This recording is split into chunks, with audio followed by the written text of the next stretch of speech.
Hey, Mr. Ripken, how you doing? Pretty good. How about yourself? Tired of the grind. Been walking this route for years. Haven't missed a day's work. 5,310. Wow, that's something. Yeah, and there's no Cooperstown for the mailman, Mr. Ripken. Oh, and tell me, Mr. Streak, did you ever run into any rabid Dobermans at shortstop? Yeah, well, there's your mail. Don't hurt yourself opening it, Mr. I've been kissed by the baseball fairy.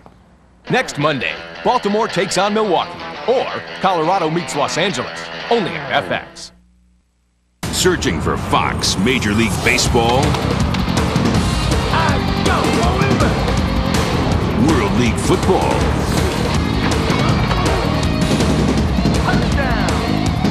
NCAA Basketball?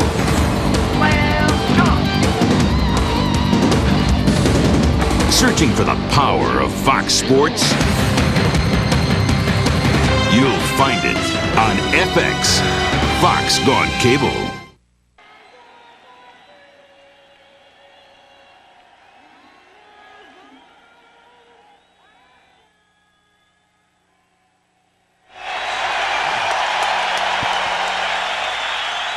It's sellout crowd here at Yankee Stadium. The first ever matchup in regular season play between crosstown rivals from Queens, New York, the New York Mets, and of course the Bronx Bombers and defending world champion, New York Yankees. The mayor, Rudolph Giuliani, on hand to enjoy the proceedings tonight from the house that Ruth built. And friends, this week we'll update you on the Cap Cure Home Run Challenge.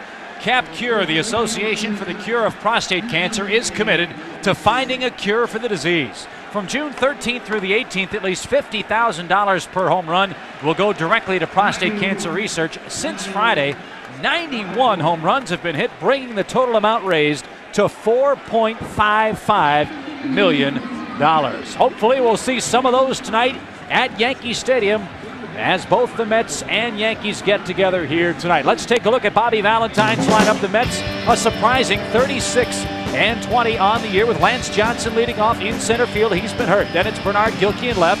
John Olerud deadly with men on, hitting third. Then it's the catcher Todd Hundley. Butch Husky, the DH. Carl Everett moves from center to right. Carlos Baerga at second. Matt Franco and Luis Lopez, young, inexperienced infielders on the left side of that New York defense. And pitching for the Yankees tonight, Andy Pettitte. Pettitte's a guy who has all four pitches that he can throw for a strike, but he loves to establish his fastball in on the hands to righties and then throw that nasty breaking ball down around their back ankle. That's how he establishes his pitches out there. He's 8-3 on the season with a 3.14. And this Yankees defense is not really the defense that they had last year. They've struggled a little bit, and if you look at Pat Kelly there, we've highlighted him. He had a difficult time yesterday, cost him a ball game. He even said after the game that a little leaguer could have caught it. It could have been a double play, got him out of the ninth inning. Has excellent range, but unfortunately that was just one of those balls that got through. But Chad Curtis is in center tonight and replaced Bernie Williams. That's one of the main reasons they just got him, to make sure they had a good defensive center fielder when they wanted to rest Bernie Williams. But potentially a very good defensive team, but they've struggled a little this year. And they've had a big hole in left field, as you know, Jeff, with Tim Raines, Darryl Strawberry both hurt. Bernie Williams hurt himself in the last Yankee game down in Florida. So again, Joe Torre not playing with a loaded weapon here tonight at the Bronx in New York. We understand too that very unhappy Mariano Duncan is probably going to be moved by this Yankee team. They need an outfielder. Do you think they'll move him for an outfielder? Well, it'd be interesting to see which way they go. And as you see Joe Torre standing there, or sitting there, I should say, one of the only four men to manage both the Mets and the Yankees. I don't know if that is something you congratulate a guy for in this city or not. And there's Bobby Valentine, of course. There's a guy I played on 2 teams with. This guy had a great career going until he broke his leg badly, but has done a real nice job here with this young Met team. Looks awfully relaxed sitting over there, too, before the start of this rivalry that is about to take place. Everyone's talked about a rivalry between the Mets and Yankees. They've never played. So we're underway. The first pitch is low to Lance Johnson. You will hear roars with every pitch. Of course, Yankee Stadium, the home of the Bronx Bombers, but a lot of Met fans on hand as well. They've waited 35 years for this night. Andy Pettitte, bouncing ball to short. Derek Jeter to his left, one down. He can really pick it at short for the Yankees. And again, we're seeing so many great young shortstops coming up in the game. Boy, you're not kidding. When you see this, Lance Johnson can fly. This is the first time back in the lineup in 5 weeks. But watch this ball kind of roll up Jeter's arm, and he stayed with it. Got great poise. This kid can really play. Unfortunately, the other great shortstop on the other side of town, Ray Ordonez, hurt with the broken wrist. It's unfortunate we don't get a chance to see both of these guys play tonight. We do see Bernard Gilkey, however. Check swing, flare into right field, base hit.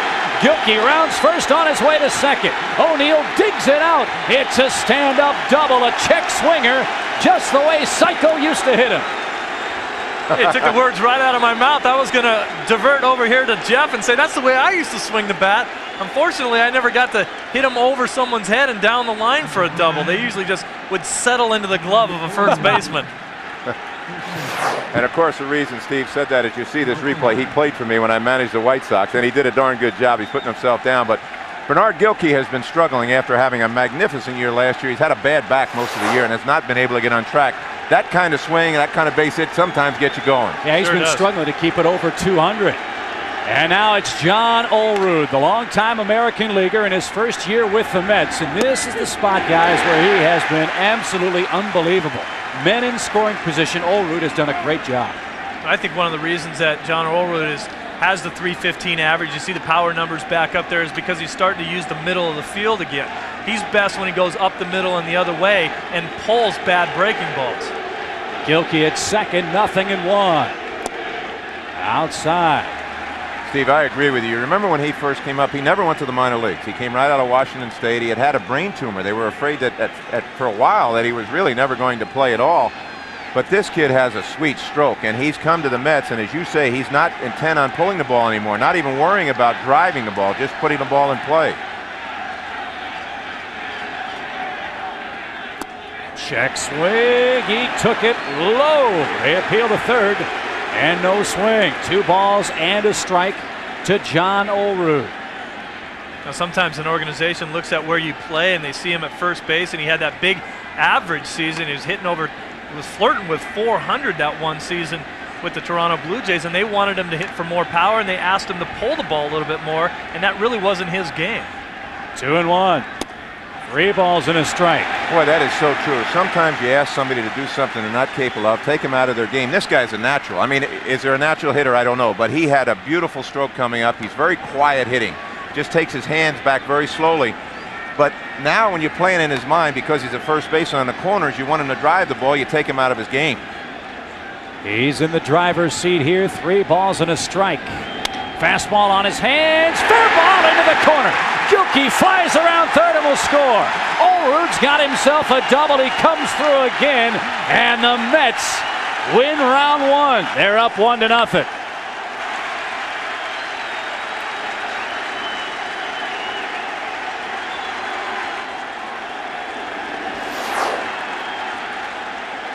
And take a look at John Olerud's swing. You talked about it, Jeff, how quiet he is. But look at the balance when you can draw a line straight through his head, right through his back leg into the ground. That's tremendous balance.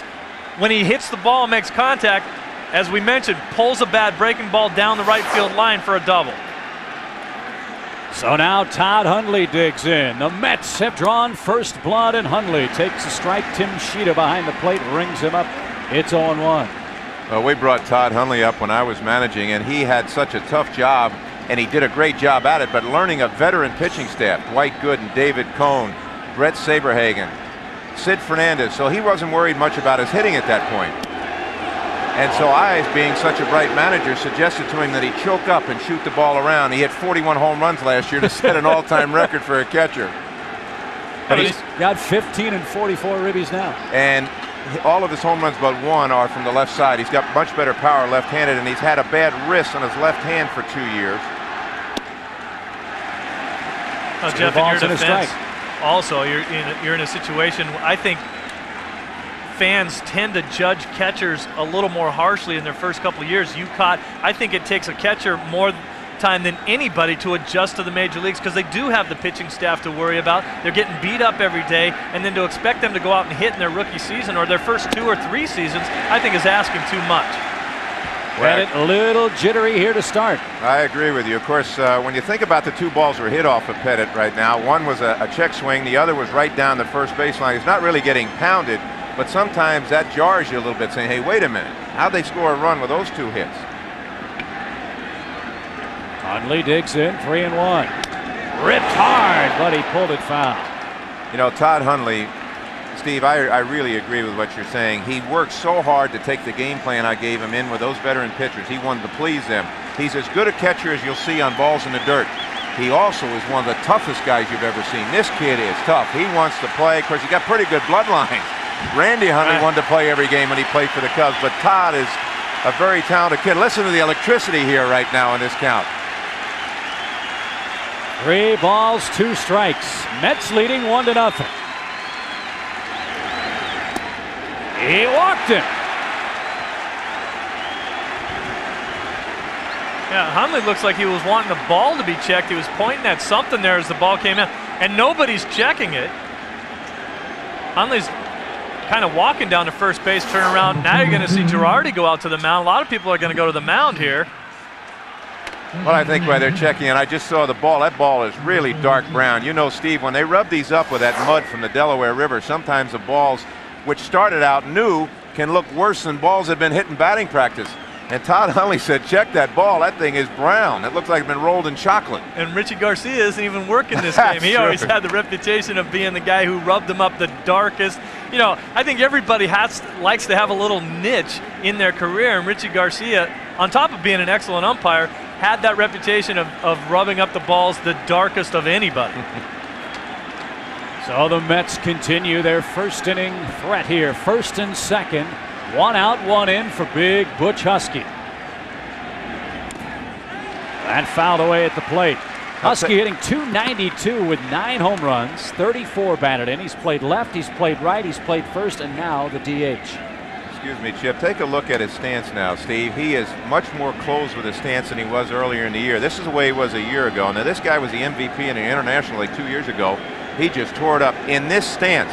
When he reported to me in spring training in 1993, he was 21 years old. He weighed 270 pounds.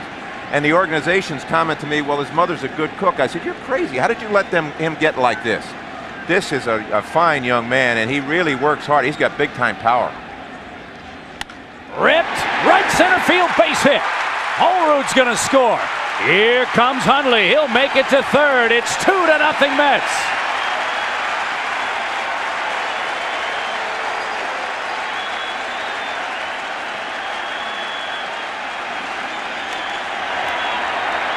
The boss can't be enjoying this start for the Bombers. Not at all. One of the things that we said that Andy Pettitte had to establish was his fastball in on the hands. You can see that ball's nowhere near on the hands.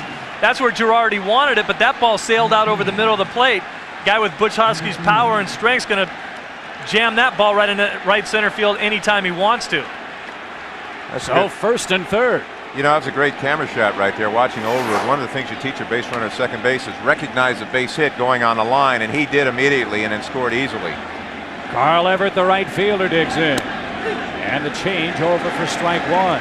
To expound on that, you know, I remember always when your managers would tell you, check the outfielders before each pitch. Know where they are before the ball is thrown, so that way when the ball is hit, you'll have a pretty good idea from where they started from.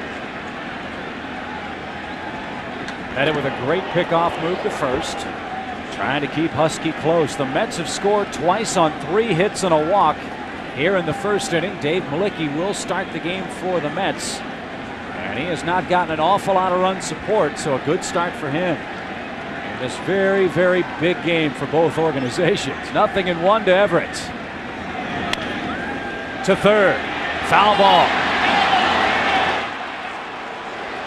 Well, there was a play that the ball just went foul, and you see Todd Hundley, a catcher, recognizing that the ball was slowly hit and he was breaking on contact. I was broadcasting a game yesterday that the Mets had with the Red Sox, and on a play very similar to that, Mo Vaughn went for home plate, and he did a great move. He got inside the line, made the third baseman Franco throw the ball, and he threw it away. But as Mo Vaughn was doing it, he injured his knee, and I don't know what the reports have been today, but if the Red Sox lose that kind of player, baseball's really lost something if he goes down with a bad knee. And the Red Sox will be in deep trouble without Mo Vaughn in the lineup. 0-2 to Carl Everett playing right field. Runners lead from the corners. Again, they throw to first. Huskies picked off. Now watch Hundley. Jeter runs him back toward first. Hundley breaks for the plate. Here's the throw. He's safe. It's 3-0.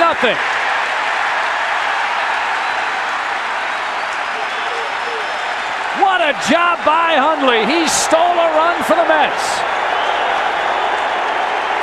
Well, Todd Hundley had set this up right in the beginning. He knew what he was doing. Watch him jog up the line, Steve. See how he's going? He's eyeing the ball. He's going to wait for the throw to be made back to first. Now here he goes. Now here's the throw to the plate. And Joe Girardi does not get the plate blocked off. This is one of the things that's a pet peeve of mine. As a catcher, if you can get the plate blocked off with your left foot, anchor on the plate, you can stop a guy sliding in there. And Joe didn't get the plate blocked off. He thought he was closer to the plate than he was. Bill Hasselman sure did that Saturday, didn't he, against Did he ever? 0-2, and Carl fouls it away. You know, Jeff, also on a play like that, I think the tendency is to reach out and catch the ball instead of let it coming into you. The ball's going to get to you a lot more quickly than you can reach out and then have to reach back for the tag. He's got to anchor that foot on the plate, let the ball get into him, and then make a shorter, quicker tag. And I think you would have had him because the throw definitely beat Hundley to the plate. Absolutely. When you're anchored, you don't go out to get the ball. You stay there and wait for it to come to you. When you don't know where you are is when you try to move too quickly. Everett swings, stays alive. He's in a hole 0-2. Now these are some of the things that have happened to the Yankees this year. They've had some of the craziest things happen that you can imagine. Now we were talking earlier about the Yankees defense is struggling just a little bit. Last year they had a good defensive ball club. They have been making mistakes and beating themselves. Last year as a team of destiny, these things they didn't have happen to them. Cinderella. Yeah, you're not kidding. Husky leads at second, the 0-2, and foul back. Well, you got to wonder, guys, a lot of talk in New York about how important these games are for both the Mets and the Yankees, but the boss, George Steinbrenner, has really been on his ball club all season long. What's going to happen if the Mets come in here undermanned and take a couple of games from this Yankee? He's not happy right now the way the club has played, and he's got reason to be. You know how much money he's paying out in his payroll here. Everett strikes out on a breaking ball. You're right, it might not take much. I mean, you're talking about a Mets ball club that comes in here.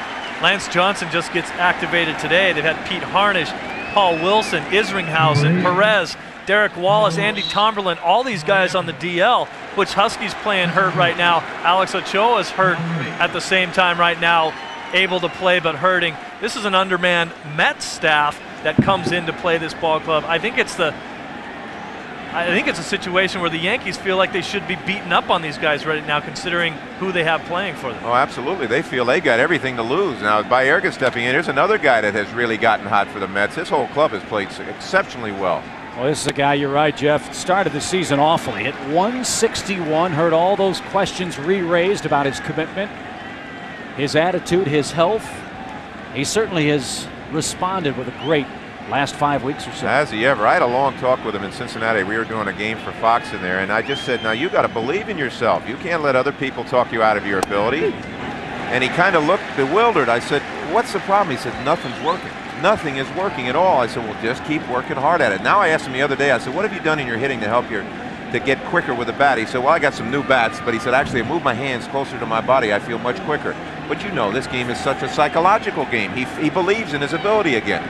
1-1, bouncing ball to the right side. Kelly fields, pitcher covers, makes the play, and the bleeding finally stops for the Yankees. But Joe Girardi didn't block the play. Todd Hundley scored the third Mets run. 3 runs on 3 hits, 1 left after a half inning. Mets 3, Yankees coming up. FedEx will come to your office to pick up your 2-day package for an extra charge. UPS will come to your office to pick up your 2-day package for an extra charge. The U.S. Postal Service already comes to your office every day. So we'll pick up your priority mail 2 to 3 day package for free. So, what's your priority? Switch to priority mail from the U.S. Postal Service. This has a good bounce, and this has a good bounce. Holiday Inn has comfortable beds, and Ramada has comfortable beds. You can get a good night's rest here, and you can get a good night's rest here. But a good night's sleep here will almost always cost you more than a good night's sleep here. And maybe that's why last year 23 million people chose Ramada over Holiday Inn. All things being equal, we're better. So call 1-800-2-RAMADA.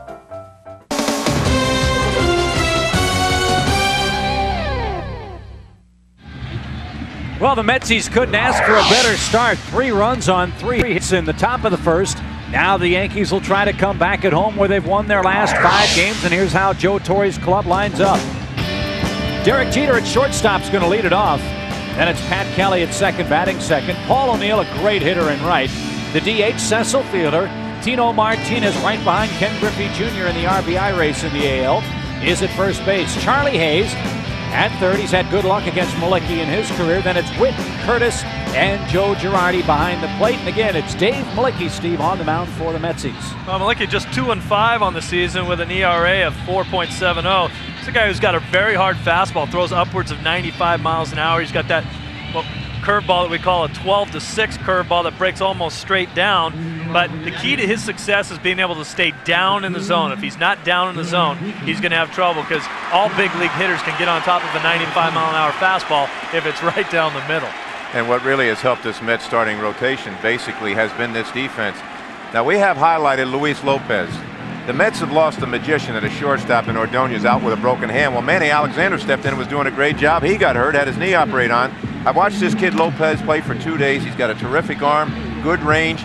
This Mets defense is very improved. Oru's a Gold Glove type guy at first. The outfield is sensational defensively. Well, you're right about the improved defense. Last year, the Mets were the worst fielding team in the National League. They committed 159 errors. So Derek Jeter digs in for New York, swings at the first pitch and answers in Yankee fashion with a base hit up the middle. Now he tries for second, and he'll hustle in ahead of Lance Johnson's throw. Well, Steve, you know they've been reading the scouting reports. Lance Johnson does not throw real well. You know that. You were a teammate of his. He's an exceptional outfielder, catches anything, stays in the ballpark, but unless he really gets running and throwing the ball, and of course that ball got behind him a little bit, but they also are aggressively saying we're going to go. Now here's the pitch. Down and in, ball back through the middle. Jeter is tough, stands right on top of the plate, and he forces the ball off him, but that's Lance's first game in 5 weeks, and you can see the jitters a little bit out there. And Jeter makes that play because he went hard from home plate all the way and made a hard turn around first. He put himself in position to go to second if there was a mistake. Pat Kelly digs in. He swings the first pitch as well, grounds to third. Franco Fields holds the runner and retires Kelly. You know, Jeff, I knew when I played that I didn't do a lot of things well out there, but there was very few days when, especially if I got a hit, I was going to be hustling. And when you go from first or from home plate to first base and you make a good hard turn, 99.9% of the time the outfielder fields the ball and throws it in. But that one time that he doesn't, you better be in position to take second or something's wrong out there.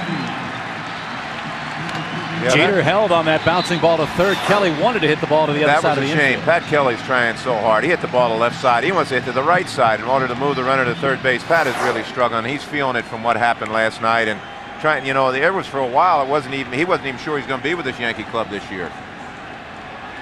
Look, he's feeling terrible, shaking his head. That's a bad feeling. That's a waste of that bat. Well, we'll see if his teammate Paul O'Neill can pick him up. O'Neill hitting .320, 11 homers, 47 runs batted in, leads the American League with 23 doubles. And like John Olerud, Steve, this is a guy you've always admired, at least his swing. Well, he's flat out a dead pull hitter. If he wants to hit the ball in the air, he will drive the ball the opposite direction occasionally, but he's up on top of the plate looking for something inside to drive. Malicki stays outside. Count evens at 1-1. You talk about Pat Kelly, Jeff, and here's a guy who really hasn't played in almost 2 years. There's Chris Chambliss, the hitting coach of the Yankees, sitting on the bench there, but with the shoulder problems that he's had and the wrist operation he had in '95, it's like a spring training after sitting out for 2 years for Pat Kelly right now. Good fastball, caught the corner. You know, when you look at this Yankee ball club, what they did last year, what an outstanding coaching staff they have. They've been here before. You know, they've been in New York. And here's the last pitch. As you see it running away from Paul O'Neill. Now, Paul O'Neill was offered, when I was managing the Mets, was offered to us, the Mets. And I had a member of the Mets organization say, oh, he can't hit left-handers, we don't take him. I said, you got to be kidding. Well, that's why I'm up in the booth now, and Paul O'Neill is in pinstripes on the other side of town. 1-2. Well, no wonder you didn't last very long over there. Everything that you wanted them to do, they never let you do, and if they would have done it, you'd still be managing. At least that's what I say now. That's right. You want to get back in the managing game? Well, I thought I did, but I'm enjoying this up here. No stomach aches up here. Nice perspective. Don't care who wins and loses. Just enjoy the game for the beauty of it. I got to tell you from my own experience, you know, I played for Jeff Chip, and baseball is losing a guy who has tremendous talents as a manager by not having him on the field somewhere. O'Neill strikes out, 2 down. Well, there goes your credibility. That endorsement was paid for by the Jeff Tolbert for Manager 97 campaign. Here's a look at the swing and the strikeout. Well, here's that breaking ball that we talked about from Malicki, and Paul O'Neill. It takes a pretty good hack at this pitch. It's just in a great location, down and in. It's tough to reach that pitch as a left-handed hitter. You know, Steve, I think that curveball that Malicki throws is a knuckle curveball, and that's why the thing dives straight down. He pushes it out. And I didn't realize that that's the kind of pitch he had. That is a nasty pitch if you can control that. Bert Hooton, remember, had that great one. And big Cecil Fielder takes strike 1. Mussina uses a knuckle curveball. And for people that talk about curveballs in the old days, you know, for the old timers, that was the drop. Right. Sandy Koufax had the great curveball. Always felt that the mound was higher, and it set a little closer to plate, that ball go back to him. That's how hard that rotation was, you know. Jeter stands at second. He led the game off with a double on the first pitch he saw. Yanks haven't been able to move him over yet. And that's one of the things you talk about, Chip. With the owner of this ball club, George Steinbrenner, a little bit unsettled anyway. I don't know when he's ever settled in. I guess finally when they won the World Championship the next day, he was probably feeling good. But when you start off with Jeter on second base and don't move him over and move him in with the situation that you're already in, that's going to cause some problems. A great breaking ball there. 1-2 to Fielder. That's one of those pitches you give up on. That you think that's going to be inside, and watch Fielder. He likes the ball out over the plate, but he quit on this, and he just kind of flinched a little bit, and it was right over the inside part of the plate. Jelly-legged him. Oh, man. Not those legs, or not those arms. He's got legs sticking out of his shirt. He's so big. Runner at second, 2 down. He struck him out with a fastball away. Oh, big nasty curveball to Cecil, and then he smoked him to end the first. We go to the second. The Mets loving life. They're up by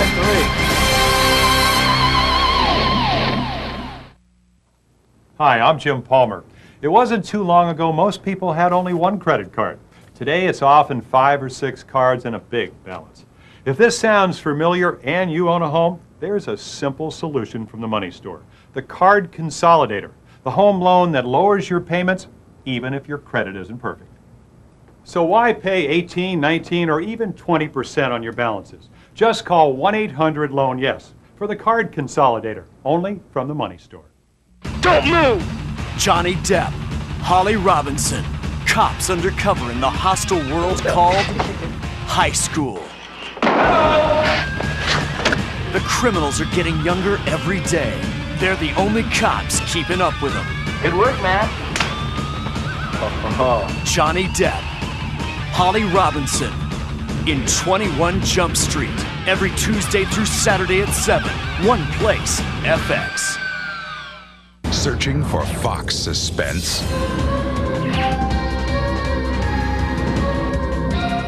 Fox comedy?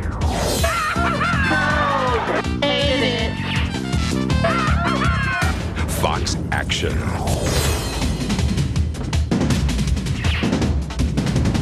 Searching for the power of Fox shows? You'll find it on FX. Fox Gone Cable.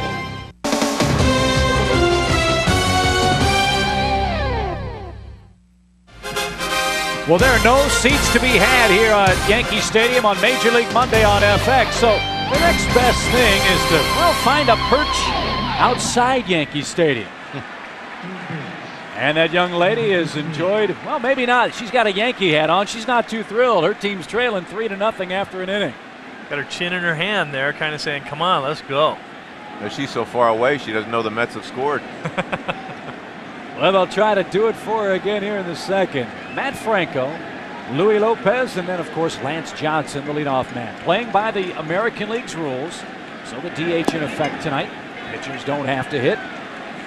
And Franco takes downstairs, 1 ball, no strikes. This guy was absolutely outstanding as a pinch hitter for this New York team this year. But now, because of all the injuries, he's been pressed into everyday duty and has responded pretty well there as well. I'll tell you, to be 11 for 23 on the year as a pinch hitter, that's tremendous. I mean, pitch hitting is absolutely no fun. He rips that shot straight away center. Drifting back and making the grab. You know, Chip, as a pinch hitter, you sit there for 8 innings because you're not good enough to be in the starting lineup. And then when the game's on the line, you're down 3-1, and there's a guy on, and the other team's closer's in there. The manager comes down to you and says, "Hey, why don't you go give it a try?" I said, "Well, I wasn't good enough for the first 8. How can I be good enough to win this game?" No, you didn't listen to what I said to you. I said, "Now listen, I need you later." Much later. Swing and a miss from Lopez. It's 0-1. That's got him May 31st. And here he is in the big leagues, sitting .330 at AAA Norfolk. And as Jeff said, he can really pick it at short. And he got hit by a breaking ball.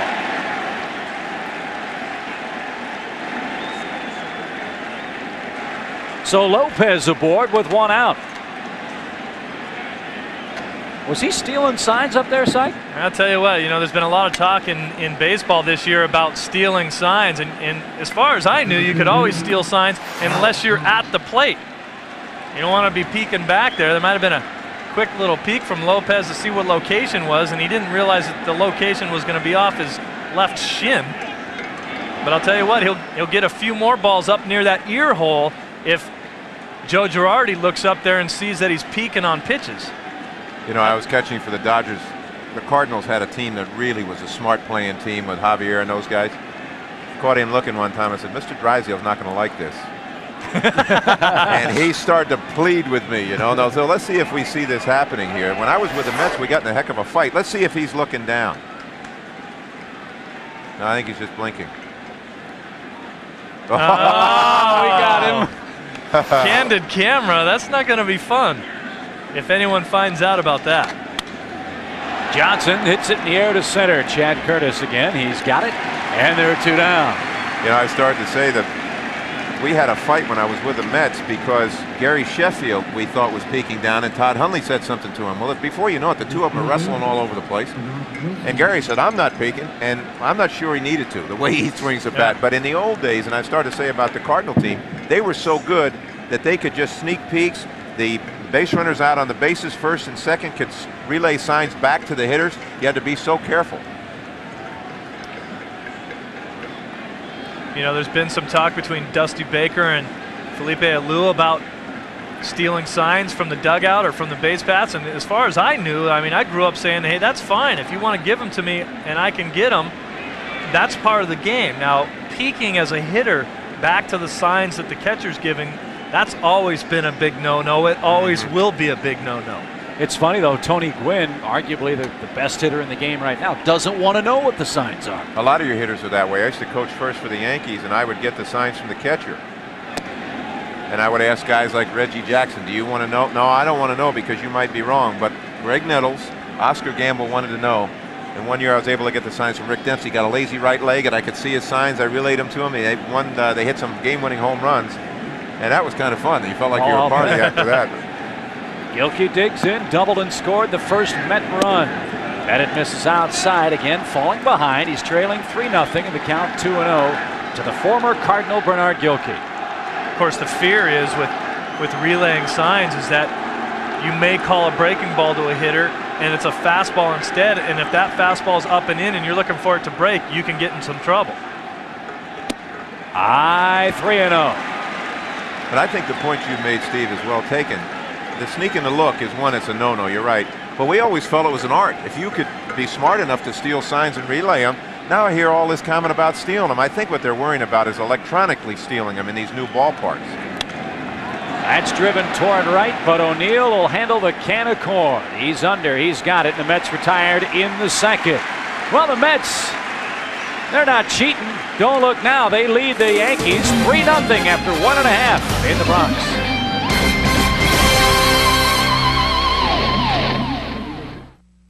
You've done the math and figured out that you can consolidate bills and still afford to make some home improvements. But the lenders tell you that you don't have enough equity. Hi, I'm Dan Marino. If this has happened to you, call First Plus Financial at 1-800-510-PLUS. They'll lend you up to 125% of the value of your home, less your first mortgage balance. There's no application fees, and you'll get an answer before you hang up. Don't listen to those other lenders. Call First Plus at 1-800-510-PLUS. Are you a serious weight trainer? Serious about what goes into your body? Do you read labels? If so, then you should already know that these are the facts. Designer Protein is over 68% better than any other regular protein powder on the market today. Proven in independent scientific research. And it was voted best tasting. Pick up your Designer Protein at GNC and other Progressive Health Food stores and gyms.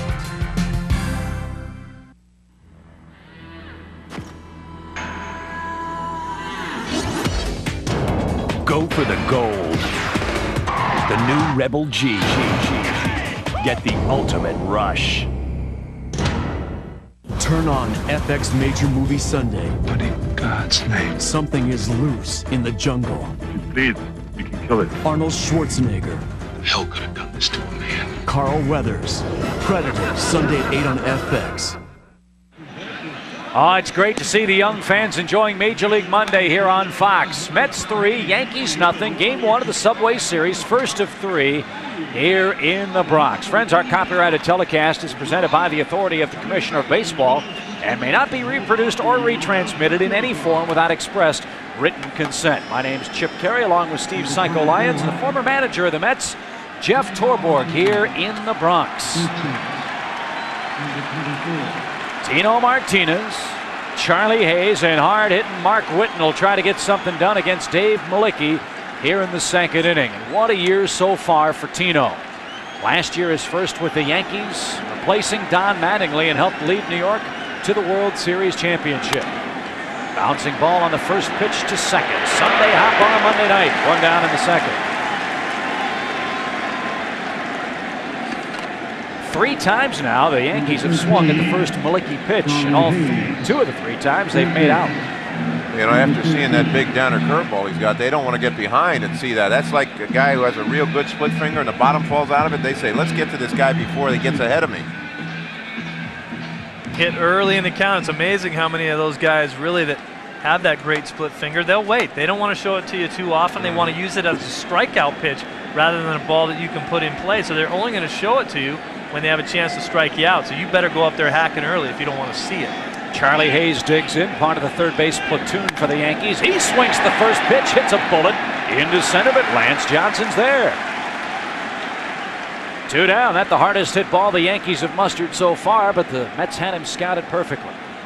I think a lot of people wondering why Wade Boggs is in the lineup hitting left-handed against Malicki, but there's Wade Boggs sitting on the bench. But Charlie Hayes in his career against Malicki has absolutely been on fire against this guy, and Boggs has never faced him. So they go with the percentages and put Hayes in there.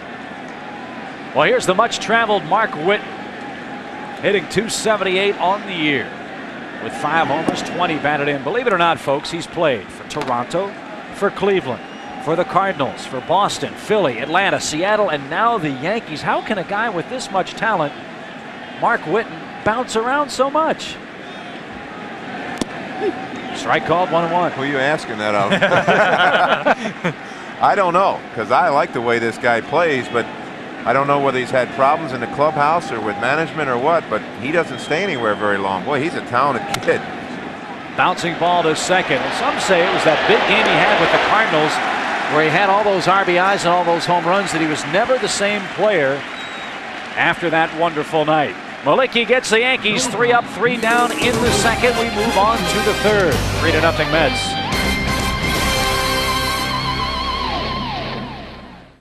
FX Late Night presents Tom Skerritt. Your real name is Walter? I was a man, now I'm a woman. Emmy winners Ray Walston, Five-Ish Finkel, and Kathy Baker. I have a sexual appetite. Is that all right with you? Excuse me? In the unforgettable series about an ordinary place called Rome, Wisconsin, and the extraordinary things that happen there. We're dealing with a serial bather. Picket fences. I love this town. Tonight at 11, part of FX Late Night. One place, FX.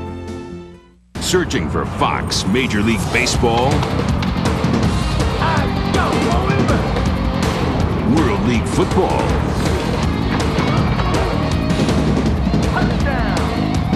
NCAA basketball,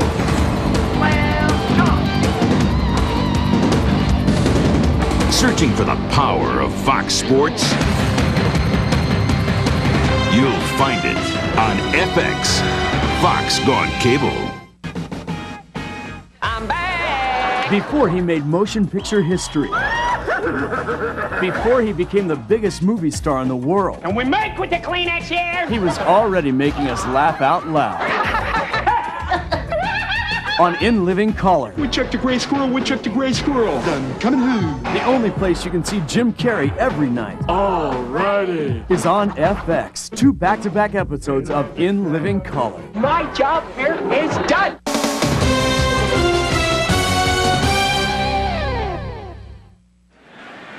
Three 3-0 Mets after 2 in the Battle of New York here at Yankee Stadium. Well, friends, next Monday, Major League Baseball action continues. In the East, it's Cal Ripken and the Baltimore Orioles. They try to outslug John Jaha and the Milwaukee Brewers. Now out on the West Coast, it's Andres Galarraga and the Rockies. They try to outpower their division rivals, Mike Piazza and the Los Angeles Dodgers, next Monday night on FX.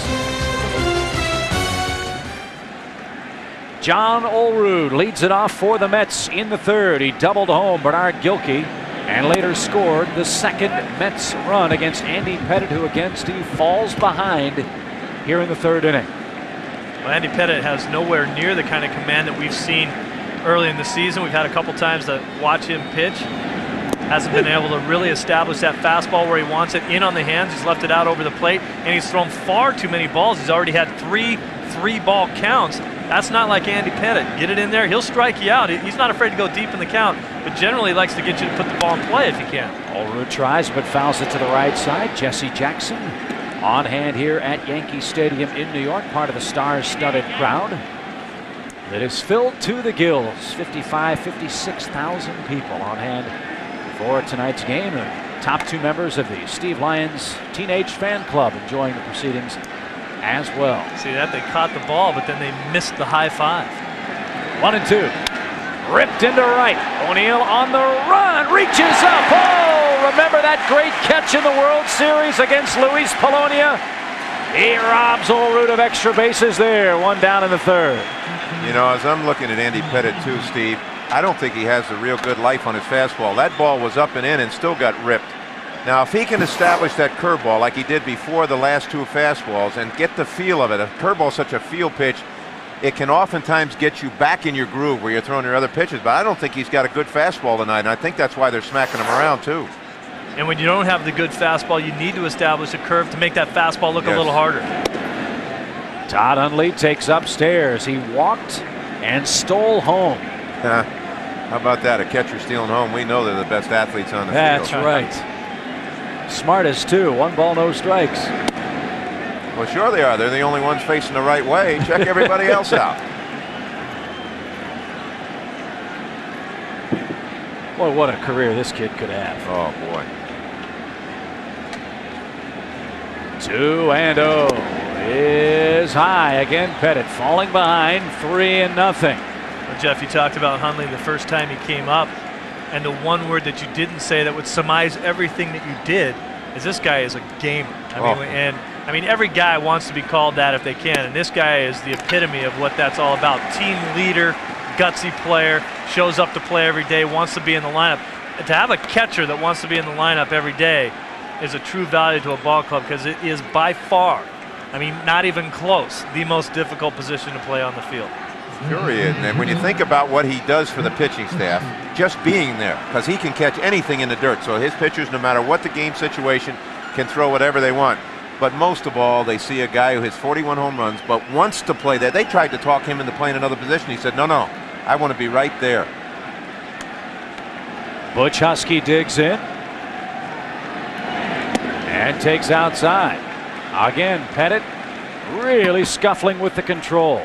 Jeff, I think you're right on the nose. That was a fastball right there, and that does not have the velocity that we're normally used to seeing from Pettit. Pettit's not a tremendously hard thrower, but his pinpoint control, he does get his fastball up there near 90 at times, and that's nowhere near.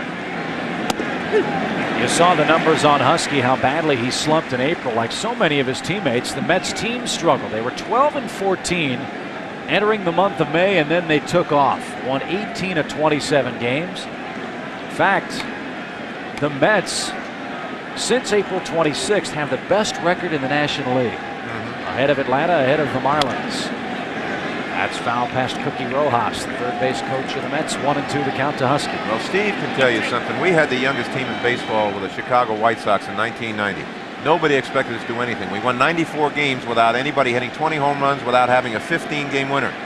Everybody on that team contributed, and they believed that they could win. This guy kept telling me in '89, we kept winning after the All-Star break. We're still the best team the second half. It's true if you believe in yourself. 1-2. Broken bat, shot to Hayes at third. Second base 1, first base 2. Double play retires the side, and Pettit gives himself a pep talk as he heads to the Yankee dugout. We go to the bottom half of the third with the Mets leading 3-0. I come to America with only 1 pence and map of Kentucky. Today I have own beer tray and put it in Coors Light only. Coors Light, refreshing like Rocky Hills, cold. In old country, I had nothing. Here in America, a man get on beer tray and proudly yell, Coors Light! Now people want me. I am more than just a man. I am beer man. Tyson unleashing uppercut. Holyfield coming on. Now, live on pay-per-view, The Sound and the Fury. Holyfield Tyson 2, Saturday, June 28th. And you could win one of 11 trips to Vegas to catch it live. To enter, send a postcard with your name, address, and phone to this address. Winners fly America West Airlines, offering everyday low fares to more than 70 cities in North America, including Mexico and Canada. America West Airlines. It seems silly to pay more. The Sound and the Fury. Holyfield Tyson 2. Time to settle the score. A storm rolling in, and Mom's not due for another hour. Hey, what about me? A pretty tight spot, unless you have MCI. Starting to leave. The kids dial one special number, and that one call goes to Mom's office, then to her cell phone, then right to her. Get in, I'm so glad you called. And Mom rolls in right before the storm. Let me in the phone booth, Mom. There's no room, you dweeb. Dork, dweeb, dork. 3-0 heading to the bottom of the third at Yankee Stadium. And guys, this interleague experiment, in my opinion, is one that needs not be an experiment any longer. It's been an unqualified success the first week of interleague play. Oh, I think it has. You know, the purists keep saying, well, you don't want to change this game. This game is one that hasn't changed. This game has changed gradually and continually forever. From night baseball, Jackie Robinson breaking the color barrier, expansion, dome stadiums, artificial turf, divisional play, flying. That's right. Let's go back to about that. all those traditionalists. Let's go back to riding trains. Well, there's one tradition, Jeff. I know Steve wishes they brought back the time when the pitchers threw it underhanded and you could call for the pitch. Maybe then he could have hit 300. That only happened in my backyard. I think it's just great for baseball, and you know, I think there's a real good chance that the two teams that meet in the World Series will be two teams that never played against each other during this experiment in interleague play this year anyway. So, and even if they do, it gives you a chance to talk a little bit of history between the two ball clubs instead of not having anything to compare to once they match up. Chad Curtis leads off the third inning for the Yankees. And he takes a quick strike from Malicki, who's had very good stuff tonight. I just don't think there's anything wrong with an appetizer before dinner. It's kind of what this has been. Well, I don't see either. These teams a little bit. Well, how about the championship series, the ALCS or NLCS? They've been as exciting as the World Series the last few years. Those teams played each other all year long. Nobody said anything about that. Yeah. Broken bat, bouncer to third. Easy play, Matt Franco. Oh, high throw, Rudy. Easy play for him. And Malicki is set down 7 straight after the double to Jeter to start the game. There's a future Major League manager right there. Kind of think that kid likes any game. Interleague, National League. He's got the interleague hat on. He's putting the whammy on the hitter, I think. No question about it. That is a future resident of the Bronx Zoo. He is in the right place. 1 out. Joe Girardi, the Yankee hitter. Ripped right center field. That's going to drop for the second Yankee hit. It's going to roll to the wall.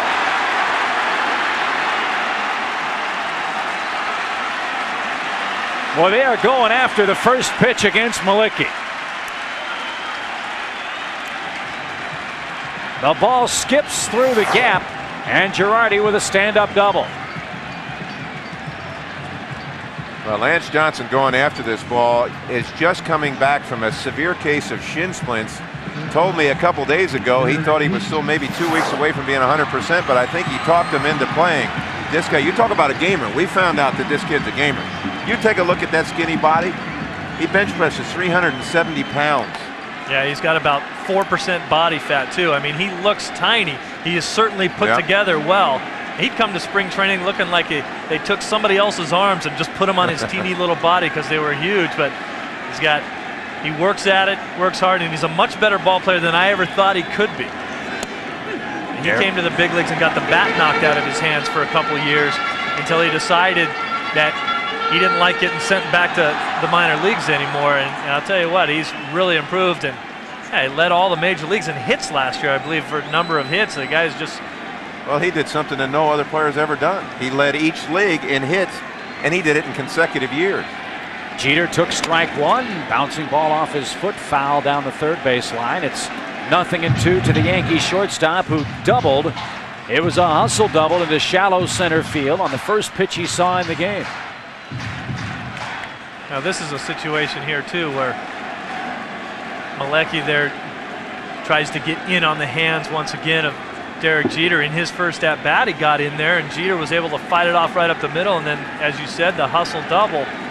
But I think Malecki right here is book on Jeter, go hard in on his hands and then away from him with the breaking ball if you can. Fastball tied him up inside. 1-2. That was just interesting watching Todd Hundley. You could see him leaning like he was going out, and you could almost tell ahead of time he's going inside. There are little tricks catchers will do. If they're going to go outside, they'll slide in and tap the glove up behind the hitter's ear, and then they'll slide out. On that one, Todd looked like he was going out to start with, but you knew that he was going to slide back in. Of course, that never works if you're Luis Lopez and you're just going to look back there and see you anyway. 1-2 with Girardi at second. Breaking ball, strike three call. That, folks, was nasty. 2 down.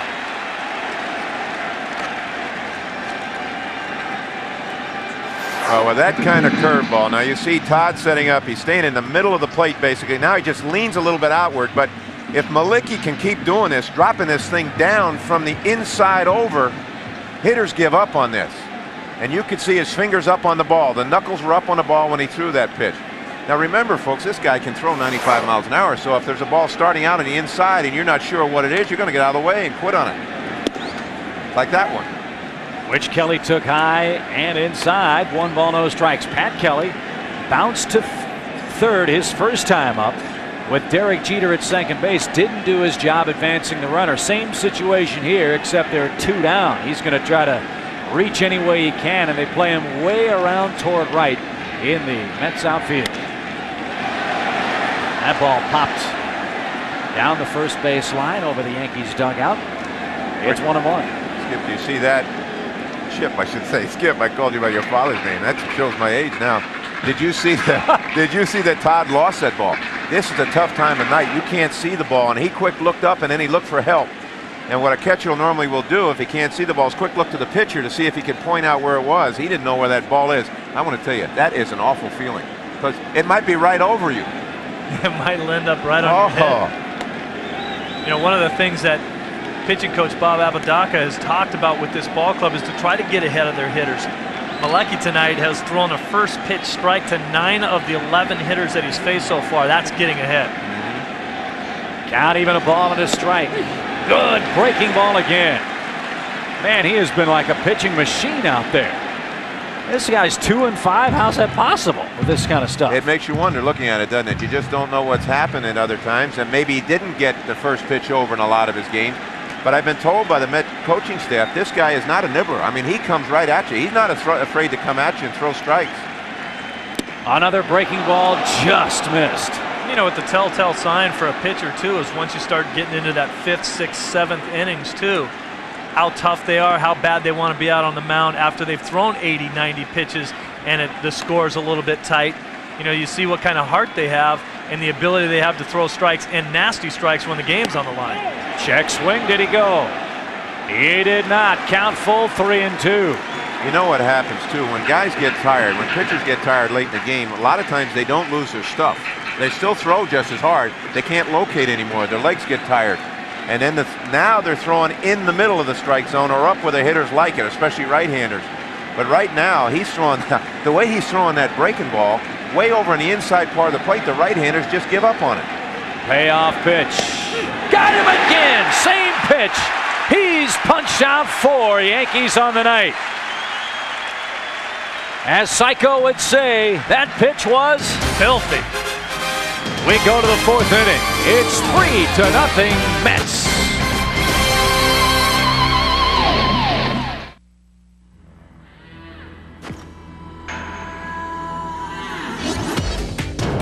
Go for the gold. The new Rebel G. Get the ultimate rush. Searching for the power of Fox shows? Hate it. You'll find it on FX.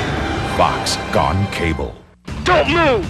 Johnny Depp, Holly Robinson, cops undercover in the hostile world called high school. The criminals are getting younger every day. They're the only cops keeping up with them. Good work, man. Johnny Depp, Holly Robinson, in 21 Jump Street, every Tuesday through Saturday at 7. One place, FX. Word is you guys are writing a book. Yeah, it's about the fine art of power hitting. We're calling it Babe Ruth Schmabe Ruth. It'll teach kids early on, because art takes years of fine-tuning. Just ask Picasso or Mozart. Some say your power hitting started the same day you moved to the thin air of Colorado. You know, Larry and I are getting a little tired of that. Next Monday, Baltimore takes on Milwaukee, or Colorado meets Los Angeles, only on FX. Well, Joe Torre and Bobby Valentine dueling for their respective ball clubs. You know, the great history of baseball in this town. I mean, you can't say anything but New York as the hub of Major League Baseball. This century, teams from New York have won 30 World Series titles and have appeared in 58 World Series.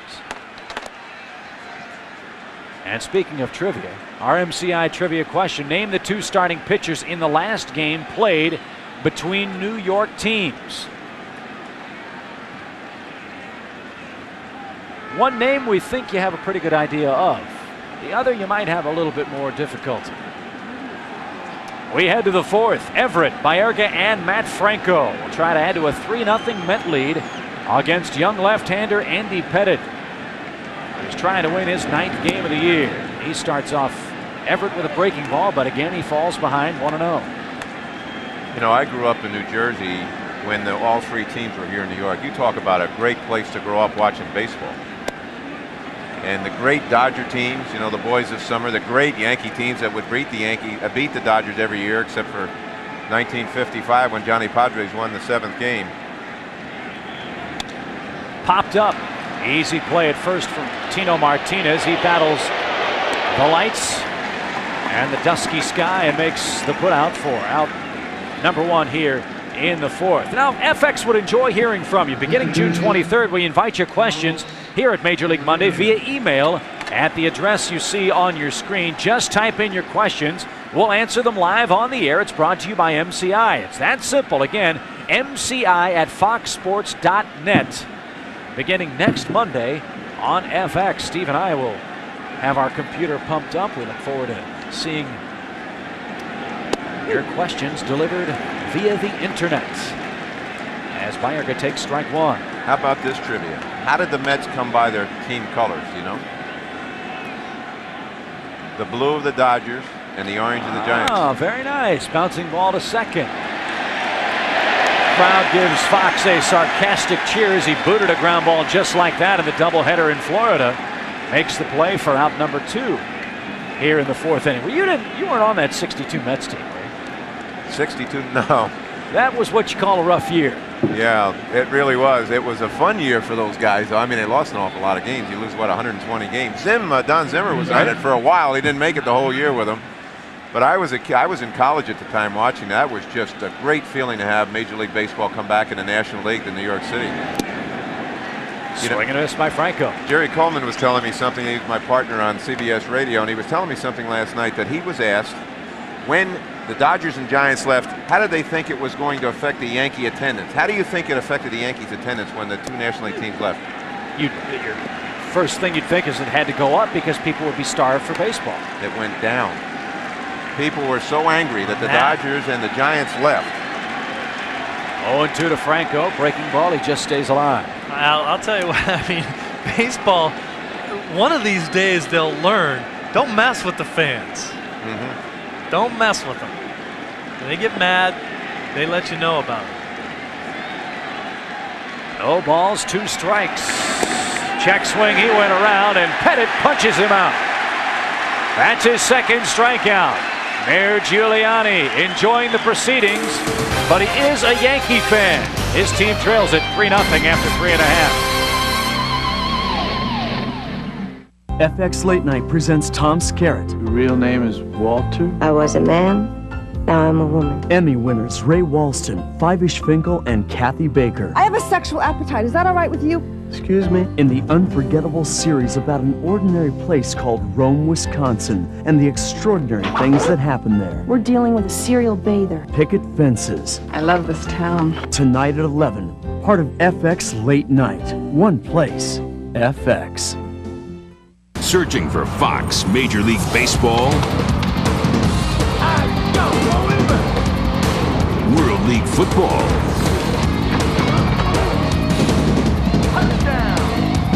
NCAA basketball,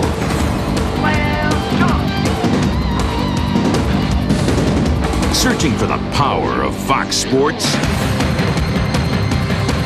You'll find it on FX, Fox Gone Cable.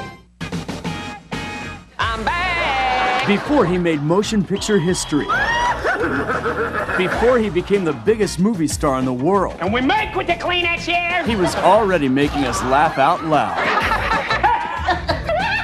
On In Living Color. Woodchuck the gray squirrel, Woodchuck the gray squirrel. Done coming home. The only place you can see Jim Carrey every night. Alrighty. Is on FX. 2 back-to-back episodes of In Living Color. My job here is done.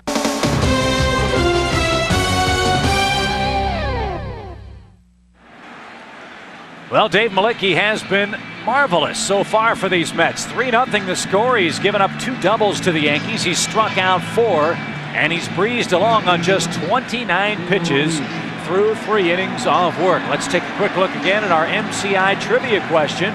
Can you name the 2 starting pitchers that appeared in the last game between New York teams? Mr. Torborg? Well, I knew Don Drysdale was one of them, but Kurt Barkley, I remember him with the Giants, but I didn't realize he was in that ball game. Of course, I was a fan in those days. I was sick when these 2 teams left here. And I, of course, wasn't born yet. Nor was I. Here's the pitch to O'Neill. He takes outside.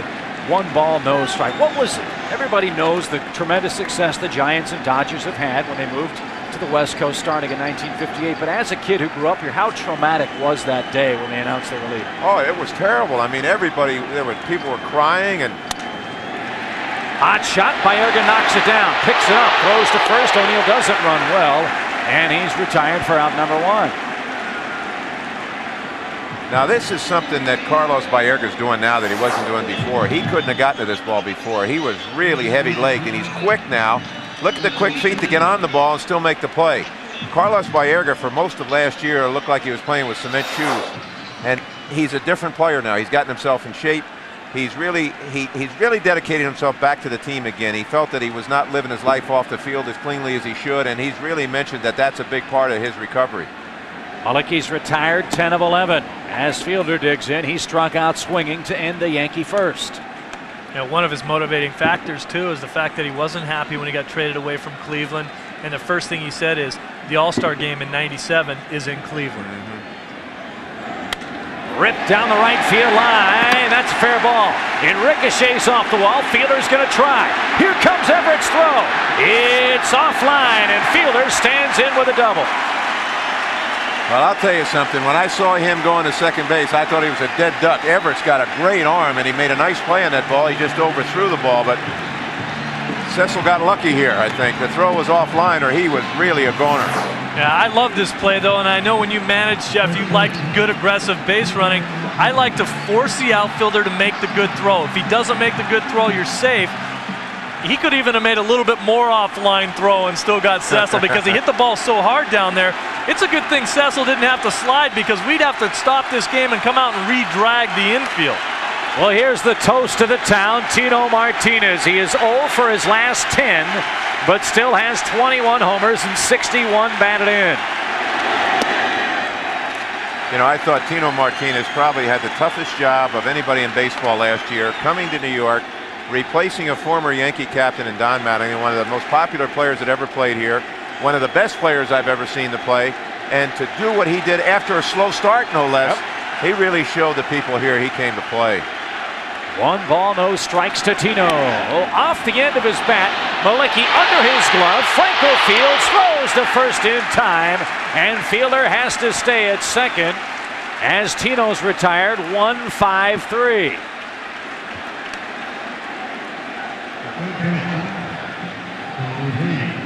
Fielder reached second with good hustle as Everett couldn't throw him out.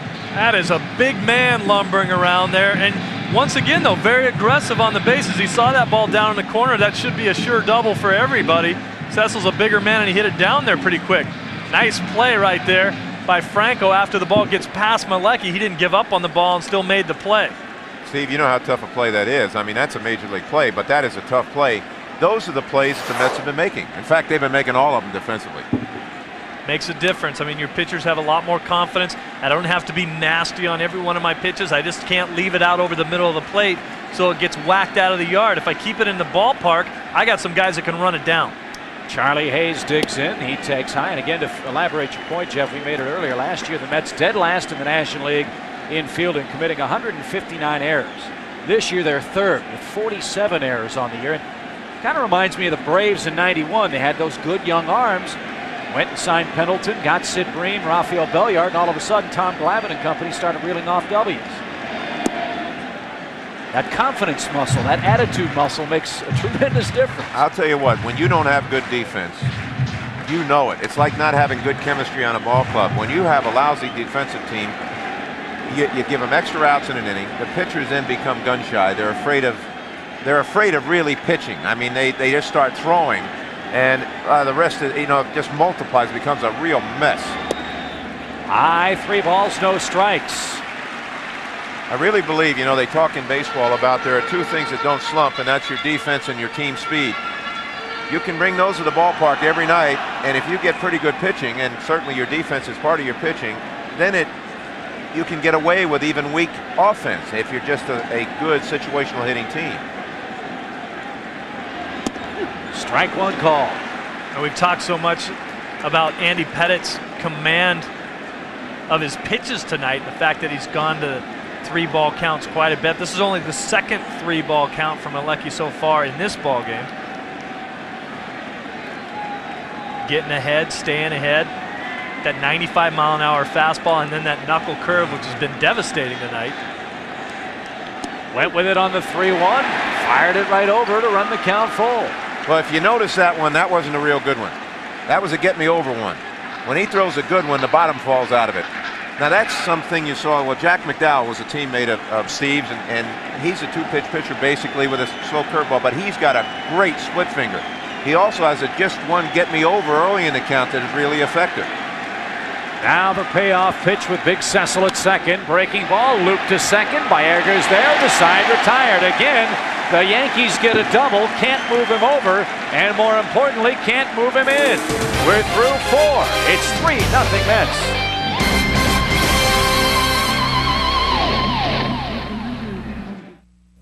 I believe in the power of the beer vendor. That one man with one beer born in the Rockies can refresh thousands. I believe in the perfect pour. Frost brewing. Cold beer, warm heart. I believe that the three most important words on earth are hay, beer, man. That if a vendor can't get you your Coors Light at its ultimate refreshment level, it's a darn shame. And I believe in comfortable shoes. They created electronic trading, and a global intranet became their trading floor. An intranet now able to handle 1 billion shares a day, with trades flashed to 300,000 monitors around the world in milliseconds.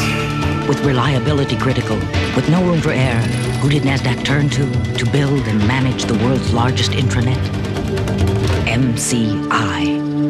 Imagine now what we can do for you.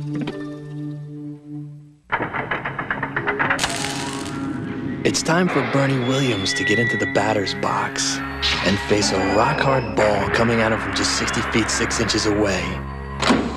Battling sinkers, sliders, curves, knucklers, changeups, forkballs, fastballs, and the occasional brushback. But Bernie doesn't sweat it. Hey, he's got a whole 1/10 of a second to react.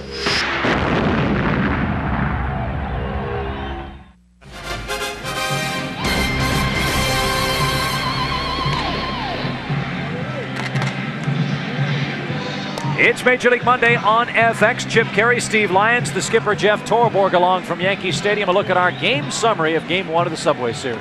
Well, and as you can see, the Mets jumped them early, scored 3 runs in the first inning.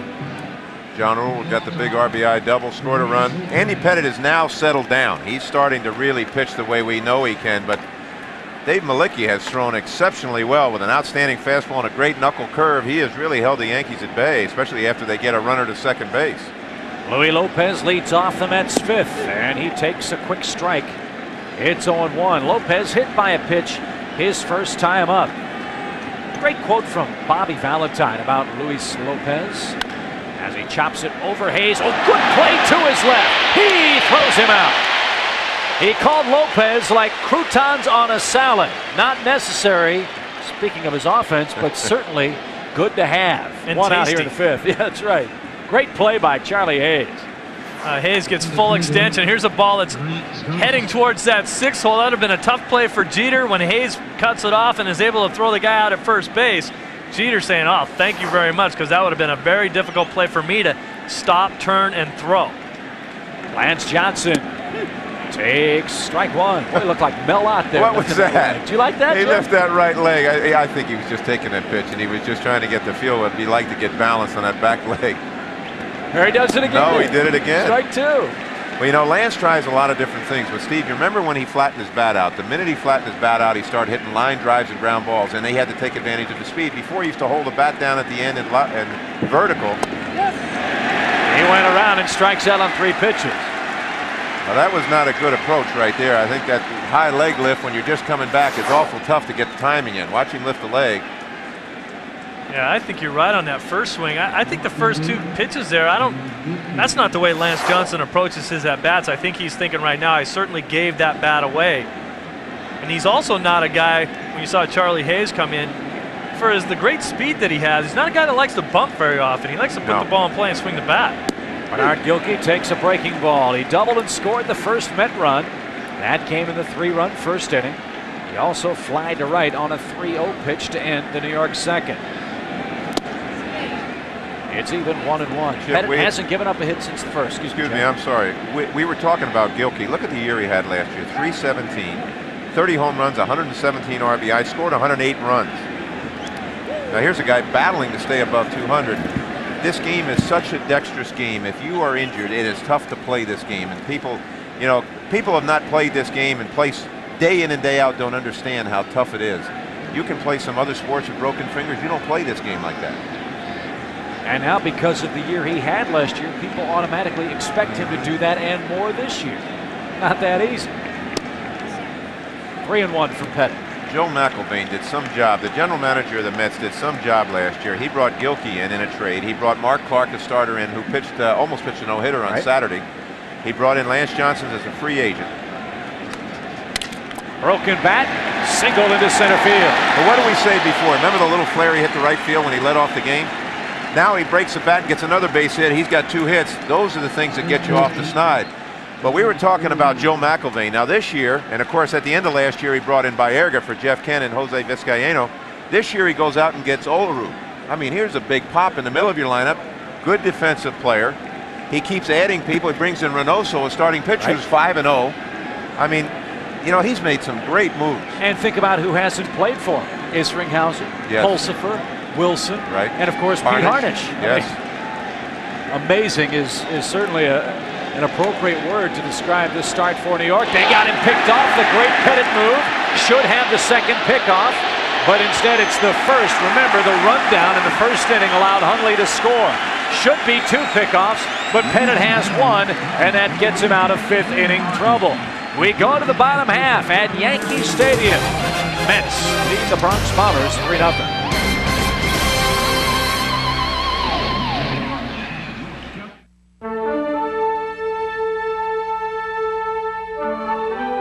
Continental Airlines, Air Transport World's 1996 Airline of the Year. Continental, more airline for your money.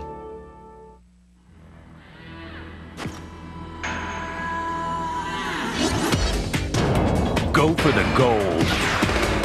The new Rebel G. Get the ultimate rush. Tyson unleashing uppercut. Holyfield coming on. Now, live on pay-per-view, the sound and the fury. Holyfield Tyson 2, Saturday, June 28th. And you could win one of 11 trips to Vegas to catch it live. To enter, send a postcard with your name, address, and phone to this address. Winners fly America West Airlines, offering everyday low fares to more than 70 cities in North America, including Mexico and Canada. America West Airlines, it seems silly to pay more. The sound and the fury, Holyfield Tyson 2. Time to settle the score. Searching for Fox suspense? Fox comedy?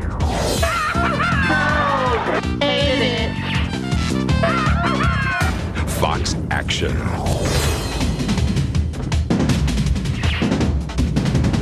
Searching for the power of Fox shows? You'll find it on FX. Fox Gone Cable. Chip, at the outset of the game, you mentioned the great pickoff move that Andy Pettit has. He's picked off 2 guys tonight. One of the reasons is because he gives a great coil. You see him tuck everything is. His legs come up, his arms go down. That gives the illusion that he's going to throw the ball to home plate. Now watch his head in this one. Most pitchers, and Maury Wills, a great base stealer, said most pitchers who are going to throw to first base will look home first. When they're going to throw to the plate, they'll look to the base as though they're going to try to fool him. So if he's got a left-hander with a good move and he sees him look to the plate, he gets back, and vice versa. But you could see he looked to the plate, coiled in, and made the move to first base. He is really tough. And that got him out of a little bit of a jam in the top half of the 5th. Now to the bottom half, it's 3-0 Mets. And of course, we all know those lefties cheat so much. It's a balk every time. They step all the way towards home plate, and the umpires let them get away with it. Not in the National League, where Bob Davidson he's waiting, is lurking, ready to call the block. Mark Whitten leads it off for the Yankees here in the 5th inning. One thing's for sure, we know who's going to win this game. New York. That's right. The question is, which team will it be, the Yankees or the Mets? Malicki has been masterful tonight. He has thrown now 43 pitches, 29 strikes. In fact, in the first 3 innings, only 8 of his pitches missed the strike zone.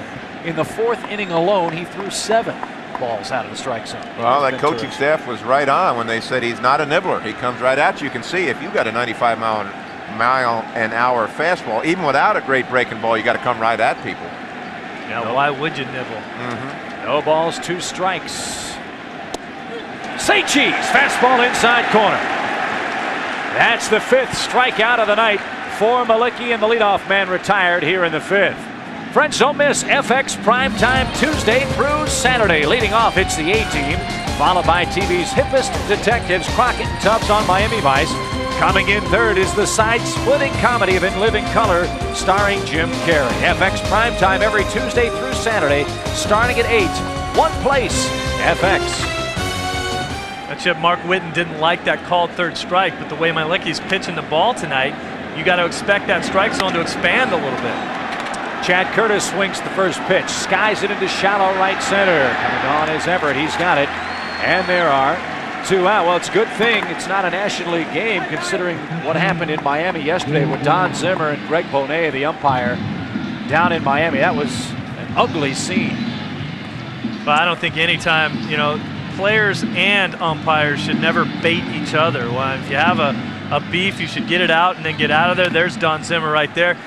It'll be interesting for me to see what happens here, Jeff, because Zim has said, I've never seen a guy get ejected from a ball game and then basically challenge the league to fine him or not fine him. He has said, if I get fined, I'm out of here. If I get fined as much as $10, I'm quitting and going home. But he did touch an umpire, pushed him in his excitement. It'd be hard-pressed for me to see that the league doesn't give him some kind of fine for what happened. Now, I tell you what, the league has got to start looking at both sides of the thing, too. They now, do. It can be an attitude thing. I don't put the umpires down because they take an awful lot of abuse, but Don Zimmer was in the dugout. Joe Girardi rips that ball into left field. It'll drop for a hit. Looks towards second, makes the turn. Here comes the Gilkey throw, and he is out by a mile. No! Baerga missed the tag. Boy, this is a great throw, but you know what? We're just talking about the umpires. For an umpire to go and call that play, now we haven't seen the replay to see if it was close. That takes a lot of guts to call that play like that. He could have automatically said, hey, ball beat him, he's out. And too often you see that in the game. But I'll tell you what, John Shulock is a big, tough guy, but I'll tell you what, he's a good umpire. And I think you got to give credit to these new trick slides that guys are coming up with. Joe Girardi did it right there. I love the guy's hustle, but he's out by a mile. But he's going to slide, stop short, and pop up right over the tag. There he goes as Baerga's coming up. Baerga should leave his glove right on the base here. Let him slide into it. Now get out of there. Don't go up and try to tag him. You got your glove right on the bag right now. No reason to try to come up and tag him somewhere. That's why he misses the tag. You know, that was a great call. That was an incredible call. Remember now, he's on the other side of this too, so he does see it right there. He's right in play. You know, we talked about in this game for so long the phantom tags. That's where you could have just said, okay, he's out. Ball beat him, and nobody'd even say a word. That was a great call. But Shulock got it right. Fourth double of the game for the Yankees. And Jeter digs in with 2 outs. Bobby Valentine's argument, if you want to call it that, was very brief. Licky misses high. We talk a lot about the young shortstops. Alex Rodriguez had done the same thing in a Seattle game that I saw. Marty Barrett used to do that a lot. Have the tag right there, and then he'd reach up to tag you. Very rarely would they ever call the guy safe because it's that throw beats you, you're out of there. If I'm the umpire, I don't want to look bad in front of 55,000 fans, but just leave your glove in there. As soon as the guy's foot gets close, then yank it out of there and you'll get the call. Fisted into shallow right. That's trouble. On comes Everett. He's got it, though. And the side is retired. Again, the Yankees get a double, but again, they failed to score as John Shulock made a great call, making Girardi safe at second.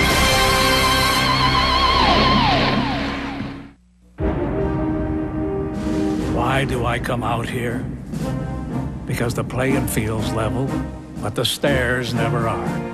Because if I can't get frost-brewed Coors Light to the fans cold, those guys in the Rockies froze their butts for nothing. So I scale concrete every night. Because somewhere there's a guy eating peanuts or some nachos, and he's thinking of me. Coors Light! Coors Light! The later it gets, the better it gets. 3 words. Fabulous. First. I have a sexual appetite. Is that all right with you? Excuse me. Weeknights at 11. Tom Skerritt stars in the critically acclaimed Picket Fences. Vice, Miami. Then, it's the show whose style and sound changed television forever. I sort of like to keep it that way if you catch my drift. Miami Vice. Finally, it's a double dose of outrageous comedy. 2 snaps up. In living color, primetime comes to late night starting at 11 on FX. Searching for major movies? Turn on FX Major Movie Sunday, a major Hollywood movie every Sunday night in July. July 6th, it's the original dynamic duo in their first feature film, Batman the Movie. July 13th, Judd Hirsch, Christine Lottie, and River Phoenix running on empty. July 20th, Olympic gymnast Mitch Gaylord shows us his best moves, American Anthem. July 27th, Tom Selleck stars in Folks. Every Sunday in July, get turned on to FX Major Movie Sunday.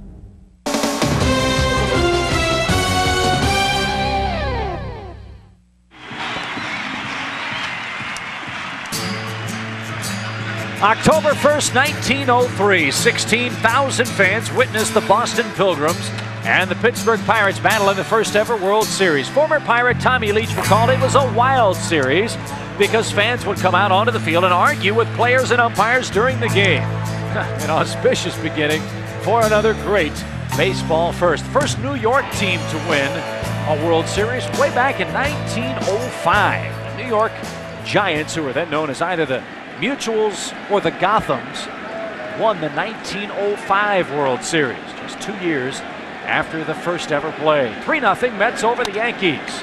Bouncing ball from John Olerud right back to the mound. 1 pitch, 1 out here in the 6th inning.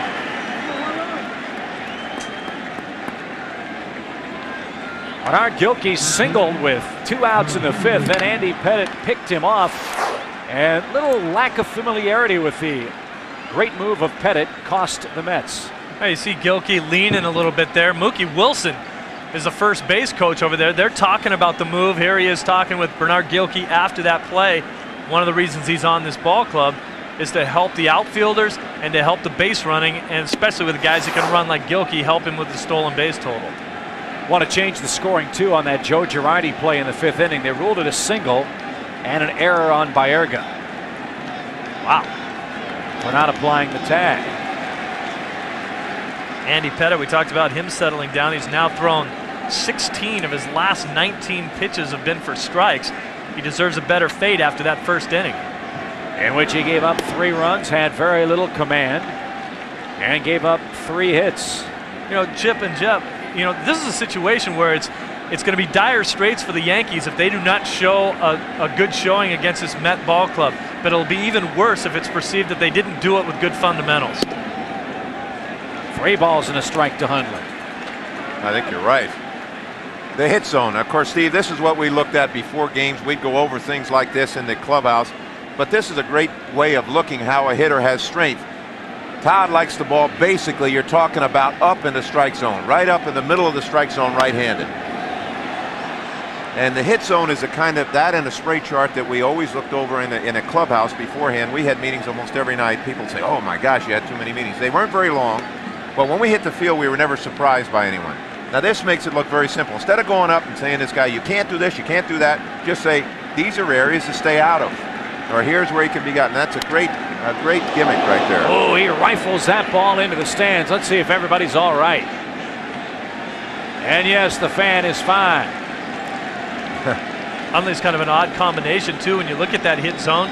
Doesn't like the ball down and in, doesn't like it down and away, doesn't like it up and in and up and away. Everything else he hits pretty well. He can handle those pitches. You know, it used to be in those meetings when guys didn't really want to pay attention. It was always, well, he can't hit up and in or low and away. Payoff pitch. Right 3 call. Oh, Pettit really is a humming now in the middle innings. His 4th strikeout of the game. Well, we talked about one of those locations that he doesn't like is right down in this area, and this is where Pettit's going to go with a backdoor breaking ball, end up in that area.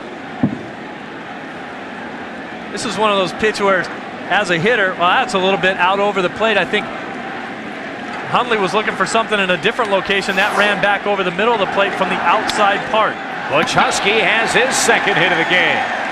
One of the few times tonight the Mets have hit the ball solidly to the opposite field. Husky does it with 2 down. They've had a couple dunkers, a couple bleeders to that side, but Husky, nice piece of hitting to tally the 5th Met hit. Well, you see that closed stance we were talking about. That means with a left foot for a right-handed hitter is much closer to the plate than his back foot. You don't see closed stances as much anymore. You see more of the open stances, but that has really helped Butch. Spread out and closed, he can hit the ball the other way and then turn on balls when they're off speed inside. Wow, he almost caught Husky looking there. Here's a guy who's not going to steal a base anyway. But what happens when a left-handed guy has his move over there, you start to look for the pitch to being delivered to the plate. In the meantime, it's being thrown over to first base and you're getting picked off even though you're not going anywhere. Outside to Everett, who's 0 for 2. And for a guy like Husky, I think if I was Mookie Wilson, I'd say, look, Butch, your first lean should be back towards the base. Make sure he goes home and then have an aggressive secondary lead. Well, missed it, 1-1. Normally you can surprise some clubs with Butch because he's quick, a little quicker than you think for a big guy. But now he's got a bad hamstring. He's not going to be running anywhere. So I agree with you, Steve. Say, come back one step closer to the base. Don't even mess around with it. Get a better secondary lead so you're at least going towards second base. All ball and a strike from Pettit. It's 2-1.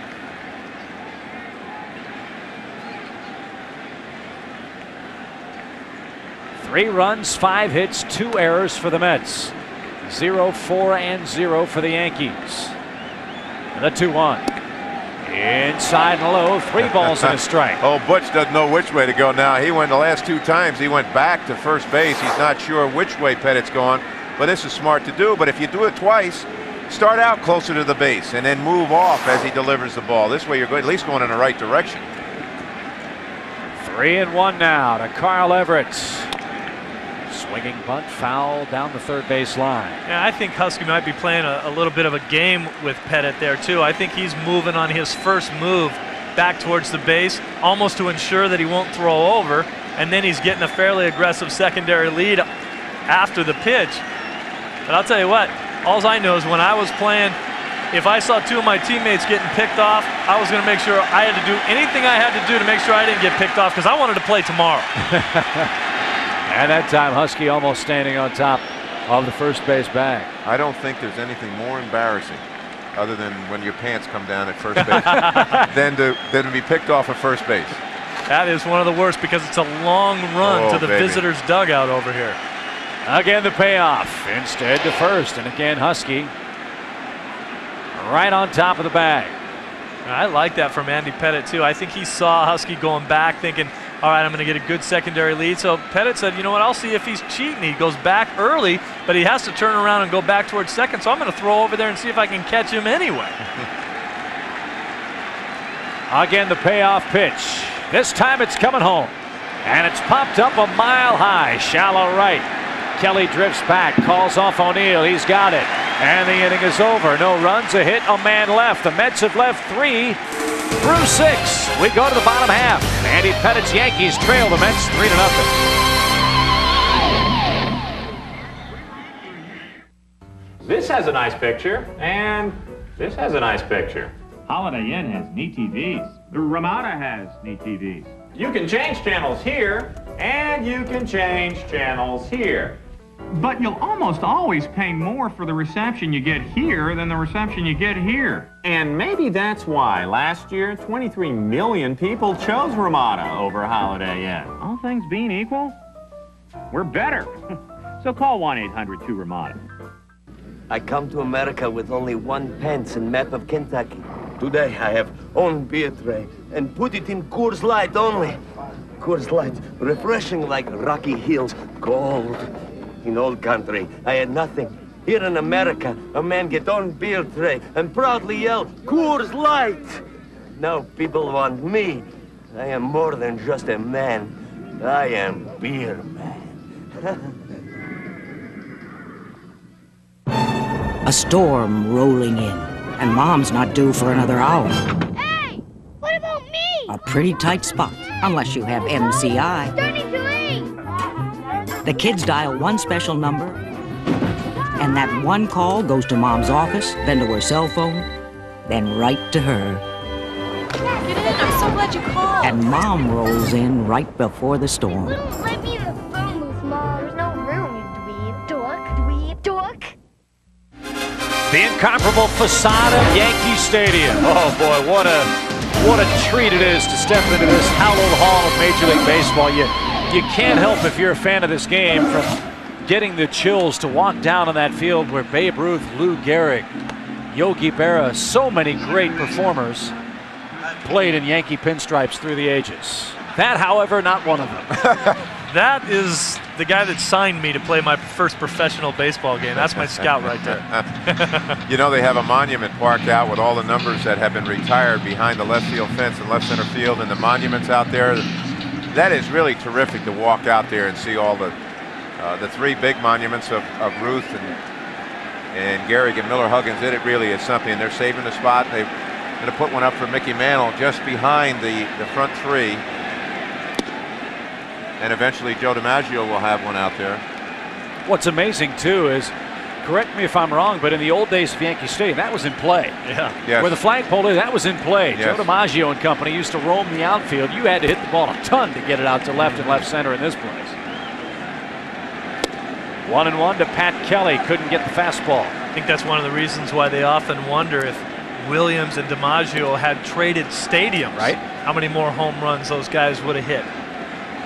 With Williams pulling the ball into this short right field porch and DiMaggio hitting it over the green monster.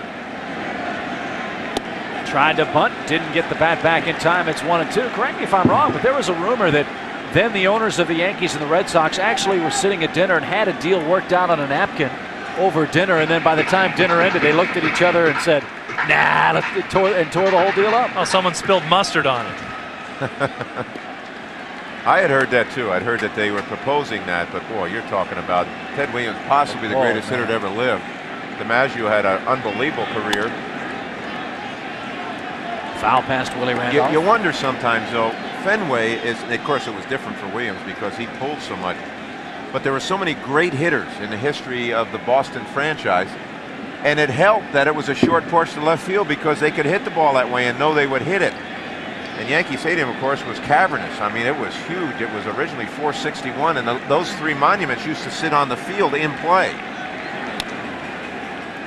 Kelly they fouls figured it out of play. So far out there, no one's going to hit it this far anyway. Might as well put him in play. You know, I used to like the line that Ted Williams used to use when they'd put the shift on him, because he always pulled the ball. He always got up on top of the plate and wanted to hook the ball into right field. They'd move the infield over and try to take those hits away from him, and he'd say, you know what, they can't play high enough. That's true. 1 ball, 2 strikes again to Kelly. Did he go that time? They appeal to first. He did. He strikes out. Don Denkinger down at first, punches out Kelly. He struck out for the second time. 6 for Malicki. Did he go? I'll tell you, they're usually always right. You know, you sit in the dugout and with a naked eye, you say, no, there's no way. But when you look at the replays, they're almost always right. The umpires, I mean. Using those black bats at night, it's harder to see. There he went out over the plate. Tough call, real close. That in the National League, forget about it. That's a strike. In American League, sometimes you can get away with that one. But when you're going as bad as Pat Kelly is right now, boy, your world is tumbling down around your ears. Nothing you do is going to work out to your benefit. Paul O'Neill with an 0 for 2 in the game. Takes outside. 1 ball, no strikes. Paul hitting .317, 11 homers, 47 runs batted in. Guys, where does he like the ball? Well, he's the kind of hitter, now Steve was talking before, that likes the ball from the middle in. He doesn't like the ball way out over the plate. And that's, of course, when I told you we had a deal one time, said he had trouble with left-handers, that's where they pitched him. But since he's come over to this league, now you'll take a look. See his hit zone, you can really see where it is, right on the inner half. He's cold out here, right there. So you try to pitch him on the inner half. I should say on the outer half. And that's why when he had come to the Yankees, Buck Showalter, then the manager, used him sparingly against real tough left-handers to get his confidence built up. Because when you watch O'Neill hit now, he lifts his leg, tries to stay back. He can drive the ball now to left center field. When he was with the Reds, he didn't do that much. He was a hooking pull hitter. You know, one of the things that you mentioned before the broadcast too, Jeff, is the fact that late in the count, when he's behind in the count, he's not afraid to take that ball that's in and flip it into the left center field gap and drive it out there, which is something that he never did before, especially late in the count. Well, you see Malicki trying to work him outside, but he's fallen behind 3-1. Now, is Malicki's stuff good enough to get it past O'Neill inside? And is O'Neill looking for it here? O'Neill's looking dead red. He wants to pull it into the seats. But Malicki pitched him away and gives up his first walk. He struck out 6. Well, there's one thing about it. When you get to a hitter's count 3-1, you don't want to go inside on a guy because you always teach your pitchers, if you miss farther in. What you want to do is try to throw that strike down and away from him. If he does swing at it, hopefully he hits where you want it to be, and he maybe rolls over the ball. Malicki has such good stuff tonight.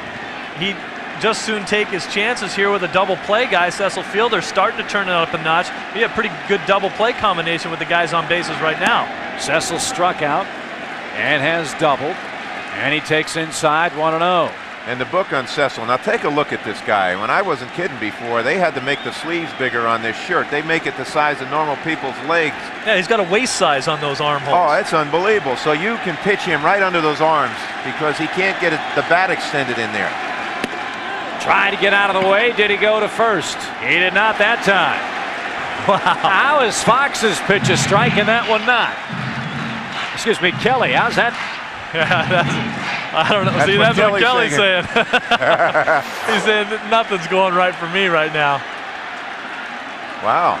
I'll tell you, that's a close one. Boy, some of the great big strong hitters could stop the bat. Frank Robinson's the best I ever saw at it. Oh, fooled him with the breaking pitch. 2-1. And Don Baylor, I saw Don Baylor hold a check swing like that and break the bat in half. Oh. I mean, that's some kind of strength. I couldn't do that hitting it against the ground. Here's Cecil right there. Cecil's pretty much a guess hitter, gets out in front of one of those change-ups right there. I haven't seen too many change-ups out of Malecki tonight, but there's one. Has Cecil way out in front. Fooled him again. Well, that's what the good 95-mile-an-hour fastball will do. That says to Cecil in his mind, I got to get going a little faster here to get the head out. Now, after setting that fastball up, now he's tantalized him with these two pitches. Now, where does he go? 2-2. He can go anywhere he wants. He can go up under the letters, or he can throw a bad breaking ball down and away from him. And that's Malecki's pattern usually, up under the letters and then the breaking ball. Hammered high, hammered hard, but he pulled it foul. Well, that was a hanger. That was that old breaking ball sitting up there saying, hit me, hit me. He hit him. And as you saw a moment ago with that graphic, those are the pitches Cecil Fielder, at least in years past, would really crush into fair territory. Yeah, right now Malecki's thinking, hey, that's not that big a deal. I got away with one. I hung one bad, and I still had him far enough out in front. I'd go right back to it. Just hit it in the right spot this time. He did. And he froze him again. 7 strikeouts. You're right, Steve. You're exactly right. He knew, you know, the breaking ball is a field pitch. And as a catcher, we used to tell our catchers, come right back with it again, because you've already felt what it was to hang it. You know the feel of where you want to put the next one. Boy, that's a nasty pitch. He's got great stuff. There's that jelly leg again. I'll tell you, Cecil knows it too. I mean, this is just a great piece of pitching. You talk about confidence. Here, you throw one, you hang it up there, and a guy hits one 500 miles just foul, and you have the guts to come back and throw it again. I like that. Todd Hundley called it. Tino Martinez takes high. 1-0. Tino 0 for his last 11. Is hitting .209 since May the 9th. This is a guy that got off to a roasting hot start for the Yankees, but has cooled considerably since. Just 3 homers in his last 16 games. It's 2-0. Jeff, you mentioned that Hundley called it. Hundley's the kind of guy that will sit back there. He'll put the fingers down and then kind of shake his fist a little bit like, come right back with this one. You know, yes. He's the type of leadership that he shows back there. He gives the pitcher so much confidence just by his body action back there.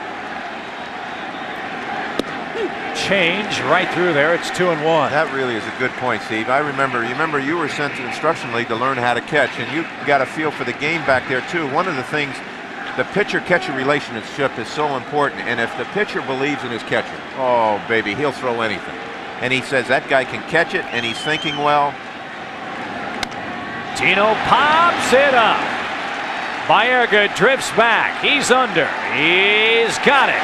And the side is retired. Dave Malecki has struck out 7. He's walked 1, and he bent the hook over, and Cecil Fielder swung, and he missed. It's the Fox Saturday Baseball Game of the Week. The world champion Yankees clash with the Big Bats in Cleveland. And this is hit high in the air, deep left field. And this is a goner. As Martinez and company try to cool off the Indians. Or a bitter rivalry heats up as the Dodgers and sensational slugger Mike Piazza make their way to the Bay to battle Bonds and the surprising Giants. Fox Saturday Baseball Game of the Week. Check local listings. FX Late Night presents Tom Skerritt. Your real name is Walter? I was a man, now I'm a woman. Emmy winners Ray Walston, Five-ish Finkel, and Kathy Baker. I have a sexual appetite. Is that all right with you? Excuse me? In the unforgettable series about an ordinary place called Rome, Wisconsin, and the extraordinary things that happen there. We're dealing with a serial bather. Picket fences. I love this town. Tonight at 11, part of FX Late Night. One place, FX.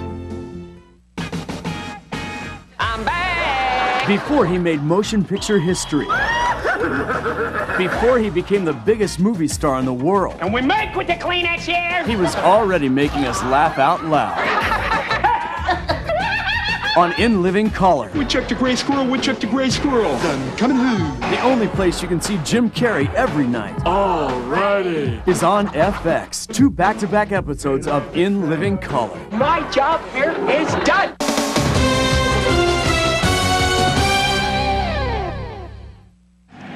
Well, what a pitcher's duel we have on Major League Monday. Dave Malicki and his Mets lead Andy Pettitte and the Yankees 3-0 as we move to the 7th inning. And friends, tune into FX this weekend. It's Major Movie Sunday, a major Hollywood movie every Sunday night. This week, watch Arnold in Predator, a film from John McTiernan, the director of Die Hard. Arnold Schwarzenegger in Predator, Sunday at 8 on FX. I've seen you star in that movie when you're looking for a hot dog after the ball game. Best part about coming to a ball game, Steve, is you're like a predator out there. That's exactly right. Here's Carlos Baerga leading things off in the 7th. He takes a quick strike. It's 0-1. Chip Carey, Steve Lyons, and the skipper Jeff Torborg tonight from Yankee Stadium. Bronx Bombers trail the Mets 3-0. Baerga fooled on that pitch. It's 0-2. You know, I'm sitting up here thinking about the lesson I got several years ago when I was a coach for the Yankees on marketing, how important it was in marketing. I was a pitching coach for the Yankees, and I had set the rotation up to face the Mets, but we were playing the Mets only a few days before we opened the season.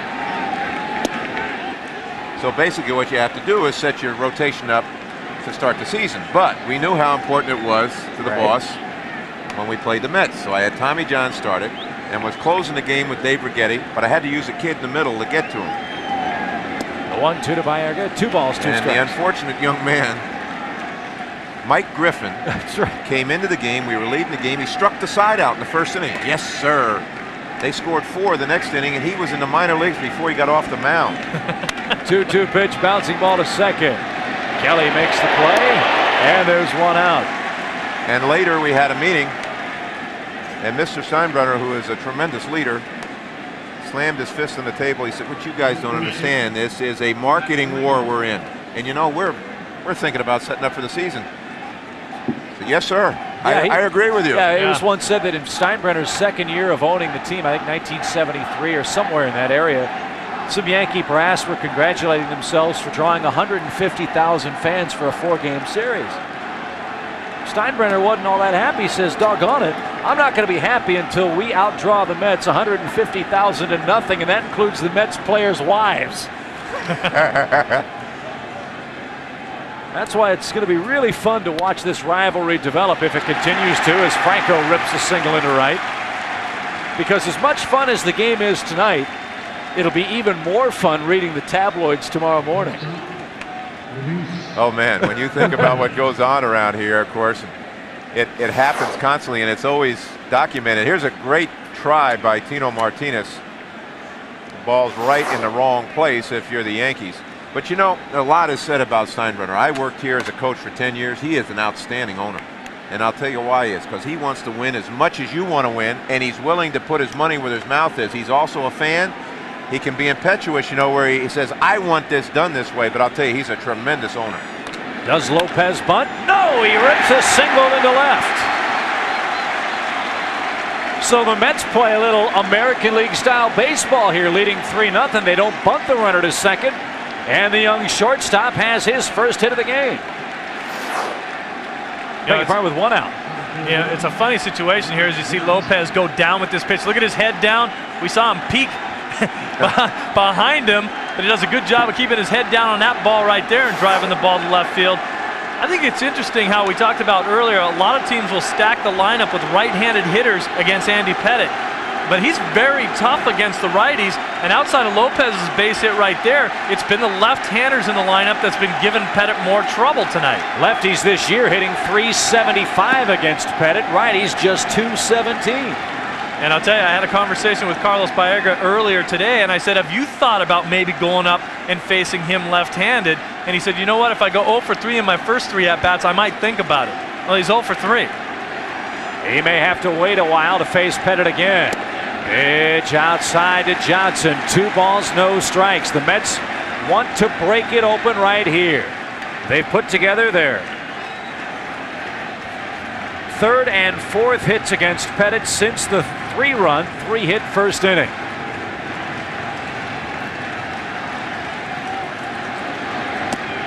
Strike called outside corner. It's 2-1. Well, that's amazing. Lance Johnson is a guy that really looks fastball. He tries to go fastball till he's got 2 strikes, and they didn't even give in then. They made a perfect pitch, 2-0. And as we mentioned earlier, Lance has been out of the lineup for over 5 weeks. That's tough coming back against a tough left-hander like this for Lance, who's a whaler. I mean, he doesn't like a lot of walks. He's up there hacking. Missed outside, 3-1. He does have that Sadahara leg kick going there. Does. Something I have not seen from Lance Johnson any other time. Well, I've seen him do this before, but not quite as exaggerated. I've seen him lift his leg, but you know, that takes a great deal of timing, and he's just come back. And maybe that's what he's trying to get, his timing, but I don't understand that. Because I agree with you, Jeff. I think it's harder to time the pitch while doing that. He may be thinking it's helping him get his timing by lifting the leg. I don't understand the philosophy right here, but you know, I didn't lead the league in hits ever. Well, you know what I think can help him? If you got a guy that lifts his leg like that, just make sure you do it early enough. You can't do it all at the same time. Get it back down. Get it up early. 3-2 to Johnson. Runners lead. A little swinging number to the mound. Pettit fields, spins, fires, close play, got it. Franco to 3rd, Lopez to 2nd. Johnson retired, 1-3. Well, watch him lift his right leg. A lot of guys will do this for a timing, but almost like a pitcher. But see what happened? He got it down so fast, and then his hips came open.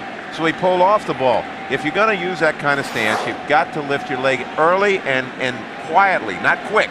Right. You lift it up. Now, Sadahara, the great Japanese home run hitter, lifted it very slowly and brought it up, and he'd almost stop up there. And then when he put it down, he didn't stride very much. He turned on the ball, but Lance was trying to do it all at once. Paul O'Neill used to have a much more exaggerated leg kick. Bernard Gilkey takes outside. As you see the Fox box in the upper left-hand portion of your screen, the dot signifying Mets runners. Franco at 3rd, Lopez at 2nd, 2 outs. Mets up 3-0. Well, I'd love to see Gilkey push a bunt towards the right side of the infield right now for a base hit. Change misses low. Unfortunately, here's a guy who used to do a lot more of those things, but because of the year last year, he's expected for more, driving the ball into the gaps and out of the ballpark with the home runs that he hit last year. But there are times when you take a guy who's with an excellent athlete that Gilkey is, no reason why he can't drop a bunt down and get one of these runs in. He takes high. 3 balls, no strikes. Let him hit here.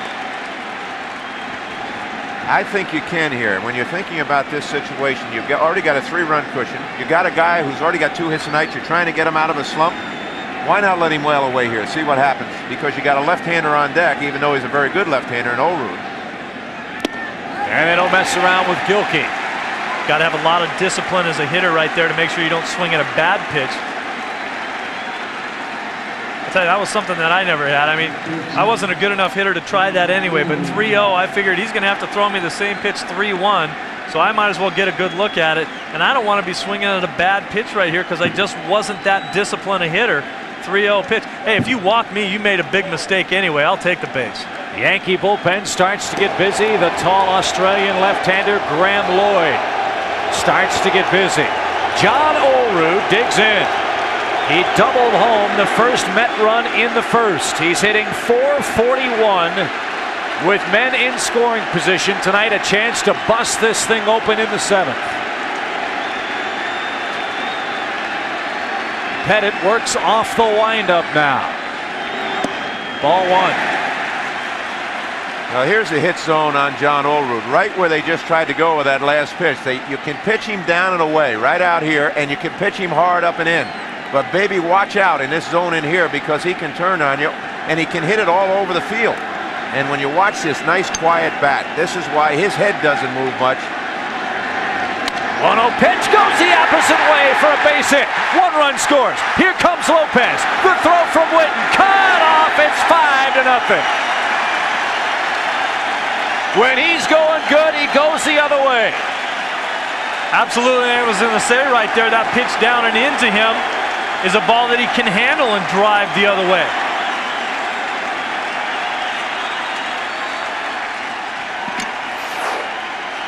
Well, watch how his head stays still. Stays right on the ball, and his hands come inside the ball. Look at that. Is that a beautiful swing? Now, I thought they had a play at the plate, and Witten's got a rifle shot, and Charlie Hayes cut this off. I guess the ball was starting to die and tail a little bit, but, you know, unless the guy, you have a chance at the man going to another base, why not let it go through to see if you have a chance? But Steve, as an infielder, of course, the catcher's calling for that, trying to tell you whether to cut it off or let it come through. Todd Hundley stands in. Mets leading 5-0.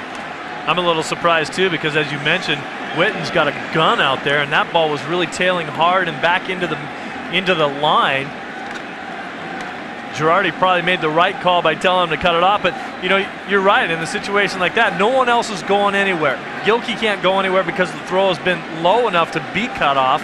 If Hayes is going to let the ball go through, he's going to deke like he cut it off anywhere. No one's going anywhere. You might as well see how the play ends up. Hundley rips it foul down the left field line. He's in an 0-2 hole. He's walked twice, scored once, and struck out. He also stole home. You know what else happens when you got a big crowd and they all start yelling? You can't hear in the communications.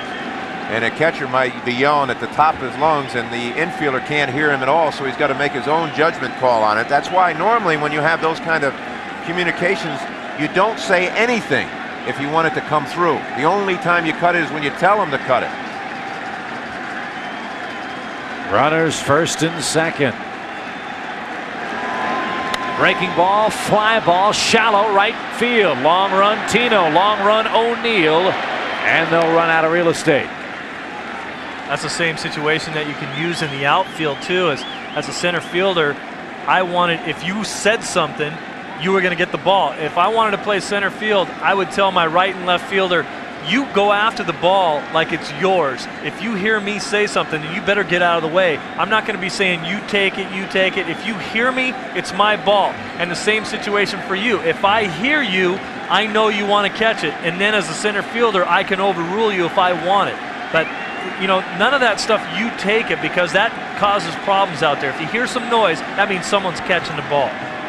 Again, the 2-strike pitch. Change, fly ball lifted into left. Mark Witten is there. He's under. He's got it. And the side is retired, but 2 more runs come home for the Mets on 3 hits. They leave 2. John Olerud, a huge night. He's knocked in 3 for the Mets, who lead by 5.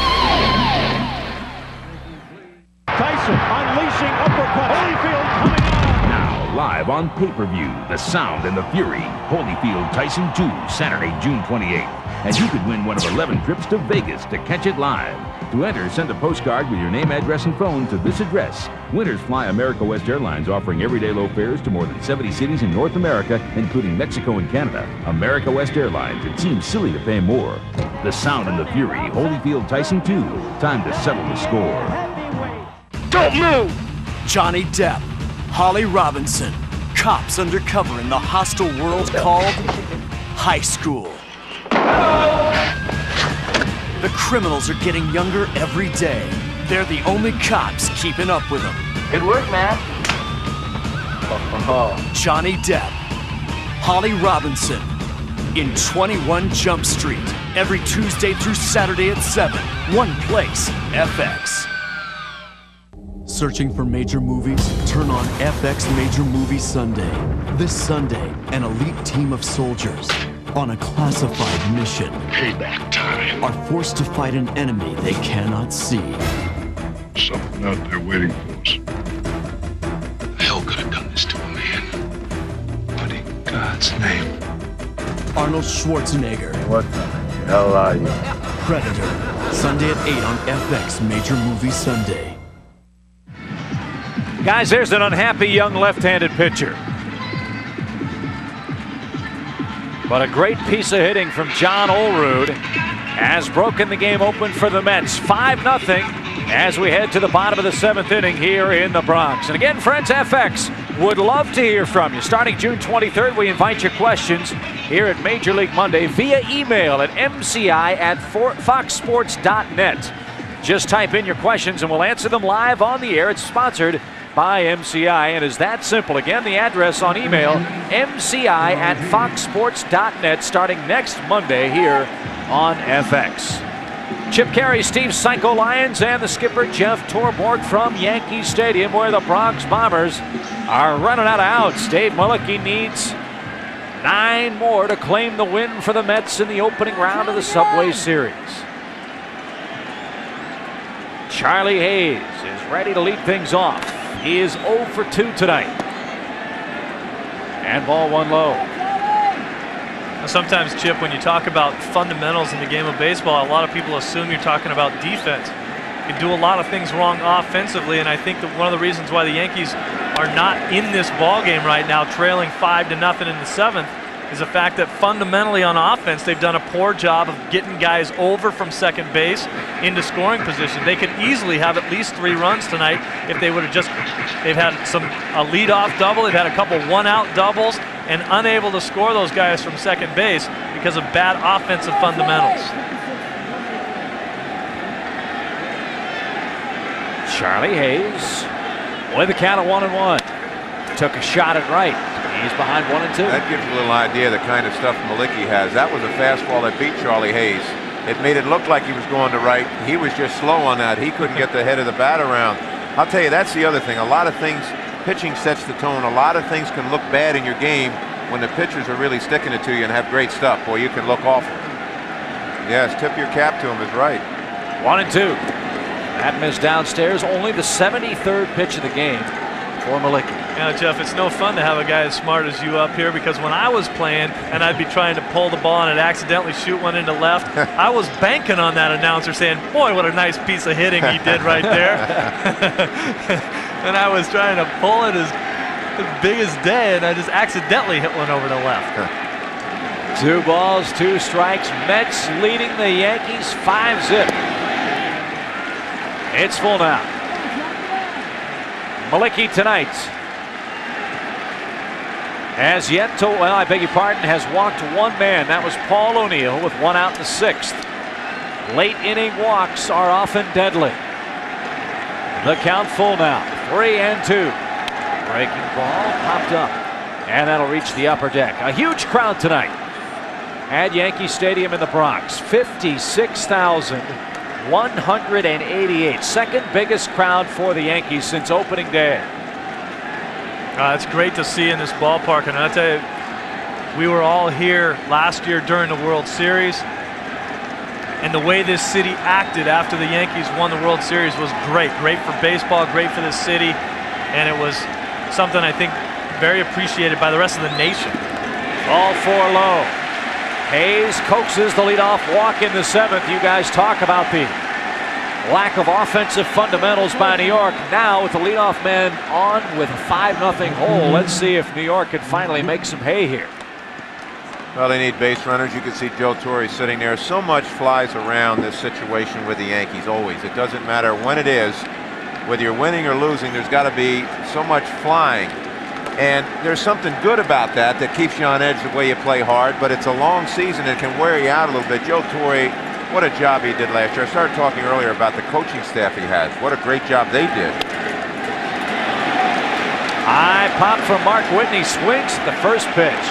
Jeff, how about your philosophy on a situation like that? We are into the 7th. Mullicky's been coming right at guys. He has been getting ahead. But at the same time, what you need here is base runners. Do you change your philosophy as a manager, especially in this situation, and have a guy like Whitten going up there thinking about maybe taking a strike this late in the ballgame? Well, I'll tell you how I feel. It's too early to take a strike, I think, when you got a power hitter, especially a left-handed power hitter in Yankee Stadium. But you tell that hitter, don't get beaten on a fastball. If you're going to go up there and swing at a first ball fastball, you better pull a foul. if you don't hit one well. He did not do that. So Chad Curtis digs in. He swings the first pitch. That ball hammered into right, but it dies out there, and Carl Everett hauls it in. Again, first pitch swinging. Again, he hit it to the right side.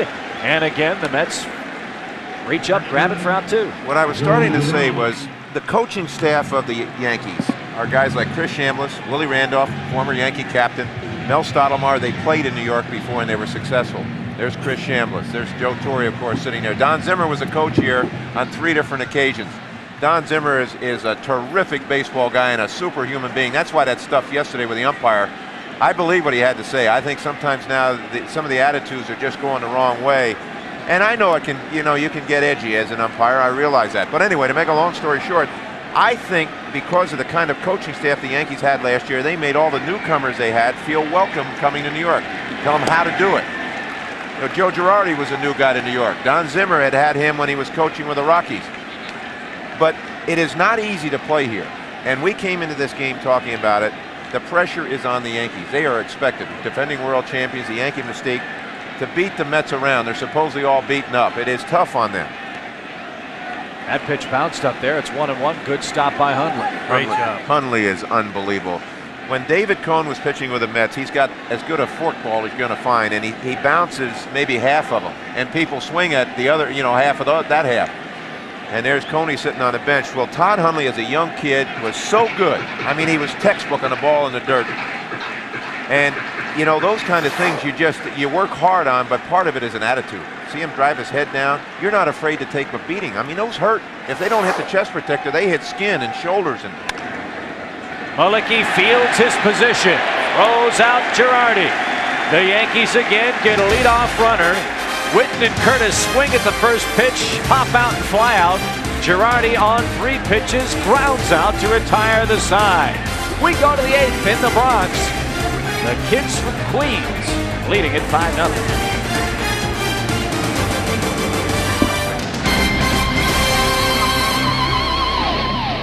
Looking for a loan to consolidate your debts and make some home improvements?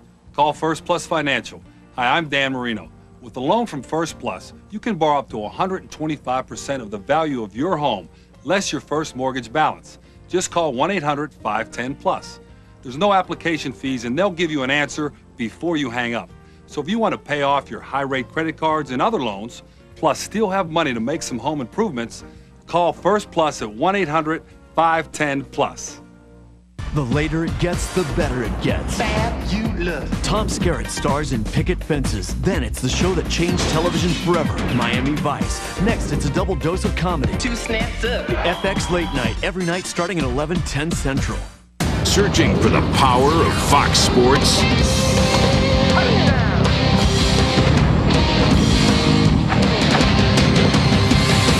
You'll find it on FX, Fox Gone Cable. Searching for action, adventure, and attitude? I'm a damage that sucker with this. FX Primetime kicks off the night with the one team to turn to for explosive thrills. Congratulations. You just hired the A-Team. Hannibal, Murdoch, Face, BA. 4 bad soldiers, 1 mean team. I love it when a plan comes together. The A-Team, Tuesday through Saturday, part of FX Primetime. One place, FX.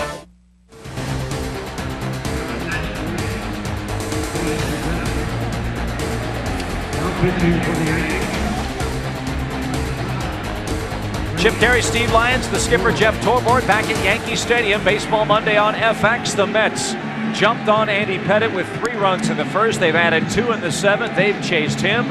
John Olerud with 3 runs batted in. The Mets have taken advantage of their opportunities. And Mr. Malicki, guys, has been absolutely tremendous with a 7 strikeout performance tonight. Boy, has he ever been. John Olerud has been tremendous too, and he's been tremendous all year long. That's the amazing thing. It was said by the Toronto Ball Club, and they came out after they let him go, that he is never going to be able to handle it in New York.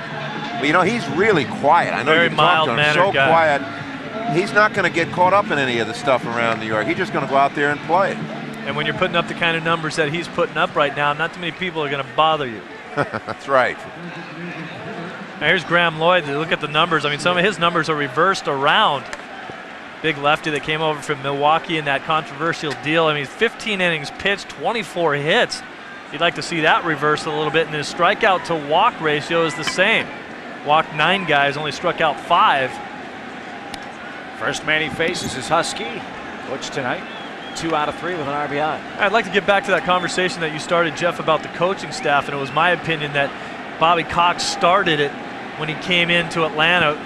He had guys around him that were willing to work, and I think you took that same attitude into Chicago. Hot shot. Oh, what a play by Hayes. Scrambles to his feet, and he throws him out. That's a Gold Glove caliber play at third. Well, that was a great play on both ends after making that great play. Look at Charlie Hayes dive for this ball. I mean, he's given up his body on this one. That ball's almost by him before he gets it. And he still has athleticism to get up and throw over to first. Now the ball looks like it short hops at first base. I think Tino Martinez comes up with a heck of a play on the other end. I don't think Tino Martinez gets enough credit for his defense over there, picking and grinning over at first. What a spectacular play by Hayes. Wade Boggs make that play? Yes. Wade Boggs can make that play. He couldn't when he first came up. Wade Boggs worked more on his defense than anybody did, and he was noted as a bad defensive third baseman when he came up. And that's one of the things that he really worked on and became a very good defensive third baseman. Everett stands in 0 for 3 tonight. He struck out in the first, popped to first in the fourth, and popped to second in the sixth. But getting back to that conversation, you know, I think Bobby Cox understood that the way to get better at the major league level is to give your players a chance to get better. A lot of guys come to the major leagues and then think they're here and they can't get any better. Put guys around you like you did, Jeff, with Terry Bevington and Joe Nosek and Barry Foote and Dave LaRoche. Younger guys, aggressive players, that the way they played and also the way they coached made the players better at the major league level, and you gave them responsibilities and let them go out and continue to teach major league players to get themselves better players. Everett slaps that ball into left center field. Curtis got a great jump. Steve, I really agree with you. You know, so much, it used to be in the old days that ball players were more seasoned when they made it to the big leagues. You have to do a lot more teaching at the major league level now, but also as a manager, why not take advantage of guys who are so sharp in their areas of expertise? Let them be with the players. The players a lot of times will not talk to the manager in certain situations. Now, Bobby Valentine sitting there talking to Bob Apodaca has allowed Bob Apodaca and Randy Neiman, the bullpen coach, who is also a former pitcher, let them work with the pitching staff.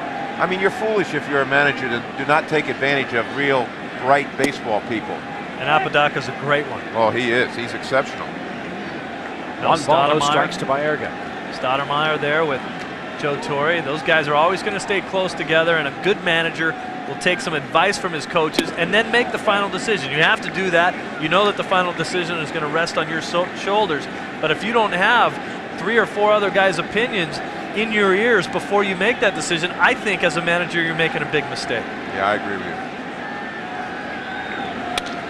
Baerga smacks it again to center. Again, Curtis. Good play to run to a spot, make the catch and retire the side. Graham Lloyd works a perfect 1, 2, 3, 8th inning in relief of Andy Pettit. On to the bottom half we go. The top of the Yankee order, 2 up in a 5-0 Mets game.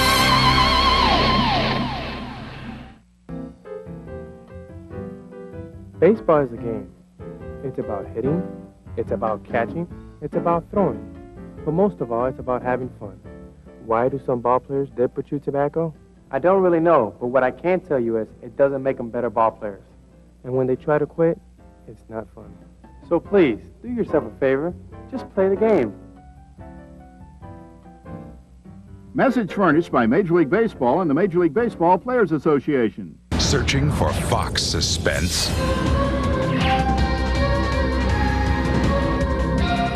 Fox comedy?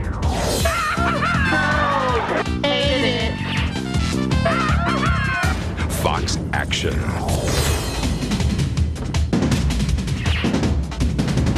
Searching for the power of Fox shows?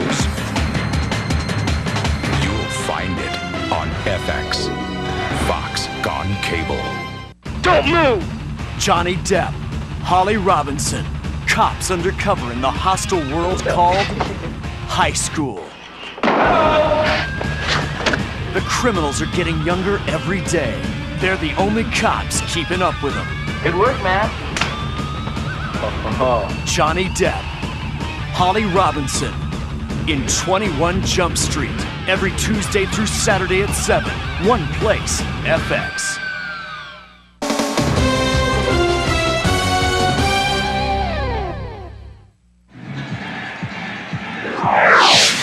Big crowd on hand at Yankee Stadium tonight. 56,000 plus strong here in the Bronx. And they've seen a dandy. The Mets lead the Yankees 5-0. Again, friends, coming up after our game, catch the hilarious antics of Jim Carrey and the rest of the cast of In Living Color, followed by the award-winning Picket Fences at 11 o'clock, 10 o'clock Central Time. All coming up after Baseball Monday tonight on FX.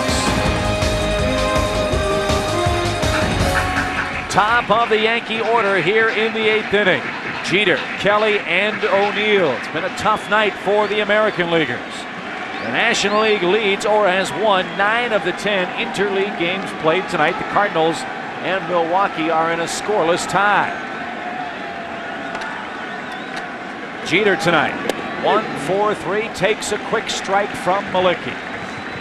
I tell you, I think one of the things that is most fun for me to watch the games now that I'm not playing anymore is the battles that go on between pitcher and hitter. Jeter got jammed his first time up but got a hit. Malecki has stayed in on his hands all night. I wonder who makes the adjustment at this point in the game. You know, it's interesting too watching Derek Jeter. I haven't seen him in a couple weeks. He's moved back off the plate a little bit. The word's gotten around. They've been pounding him to death inside. And so he's moved off a little bit, and your good hitters have to make adjustments throughout their careers, not to mention in a season. Foul back. Remember years ago when you played with Mike Greenwell? Mike Greenwell was tearing it up. Finally, everybody started pounding him so hard, they said pound, pound, pound, and he started to struggle. He had to make an adjustment in his swing. Right, it was a great breaking ball, great off-speed hitter, and for a young player, they always say, you know, let's see what he can do with the fastball, but then if you get ahead, junk him, and then they'd junk him and he'd hit it, and then they started saying, well, let's just keep pounding that fastball in on him, and you're right, he did have to make the adjustment. Did fairly well over the years. Oh, did he ever? All ball, 2 strikes to Jeter. Jam shot to short. Good play, Lopez. High throw, Olerud the stretch. 1 down. Boy, you talk about a guy that's really famining right now. Jeter had an 11-game hit streak. Since then, he's hit less than 200. 1 out here in the 8th inning. And Greg McMichael up for the Mets, returning to the scene of the crime. Last year's World Series. Yeah. Jeff, I'd like to hear your opinion on this. Me and Chip have talked about it a lot. I like to think that sometimes when you're in a hitting streak, you're going so well that can potentially be the beginning of a slump because you stop concentrating so much on the pitches that you like to hit. Everything looks so good to you. You're swinging at everything. And then you start to lose it a little bit, but you still think about that hit streak. You still think you can hit everything that's thrown up there. Everything's going so well for you that you start to put yourself in a slump because now you're over-aggressive. You're swinging at pitches that you don't normally hit. And now the next thing you know, you look up and you're 1 for your last 12. Well, I never had a hitting streak, so I can't relate to that, but I do think you're right. I think what happens, too, is you know you're hitting so well, you're starting to say, when is this going to stop? I mean, it might stop here. Now, I feel so good, and you stop. I think the game is a game of concentration.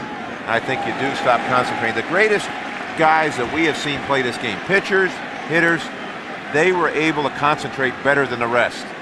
I know Don Manning would get in a park like this, he wouldn't even know there's anybody here. When he locked in, baby, he was in there.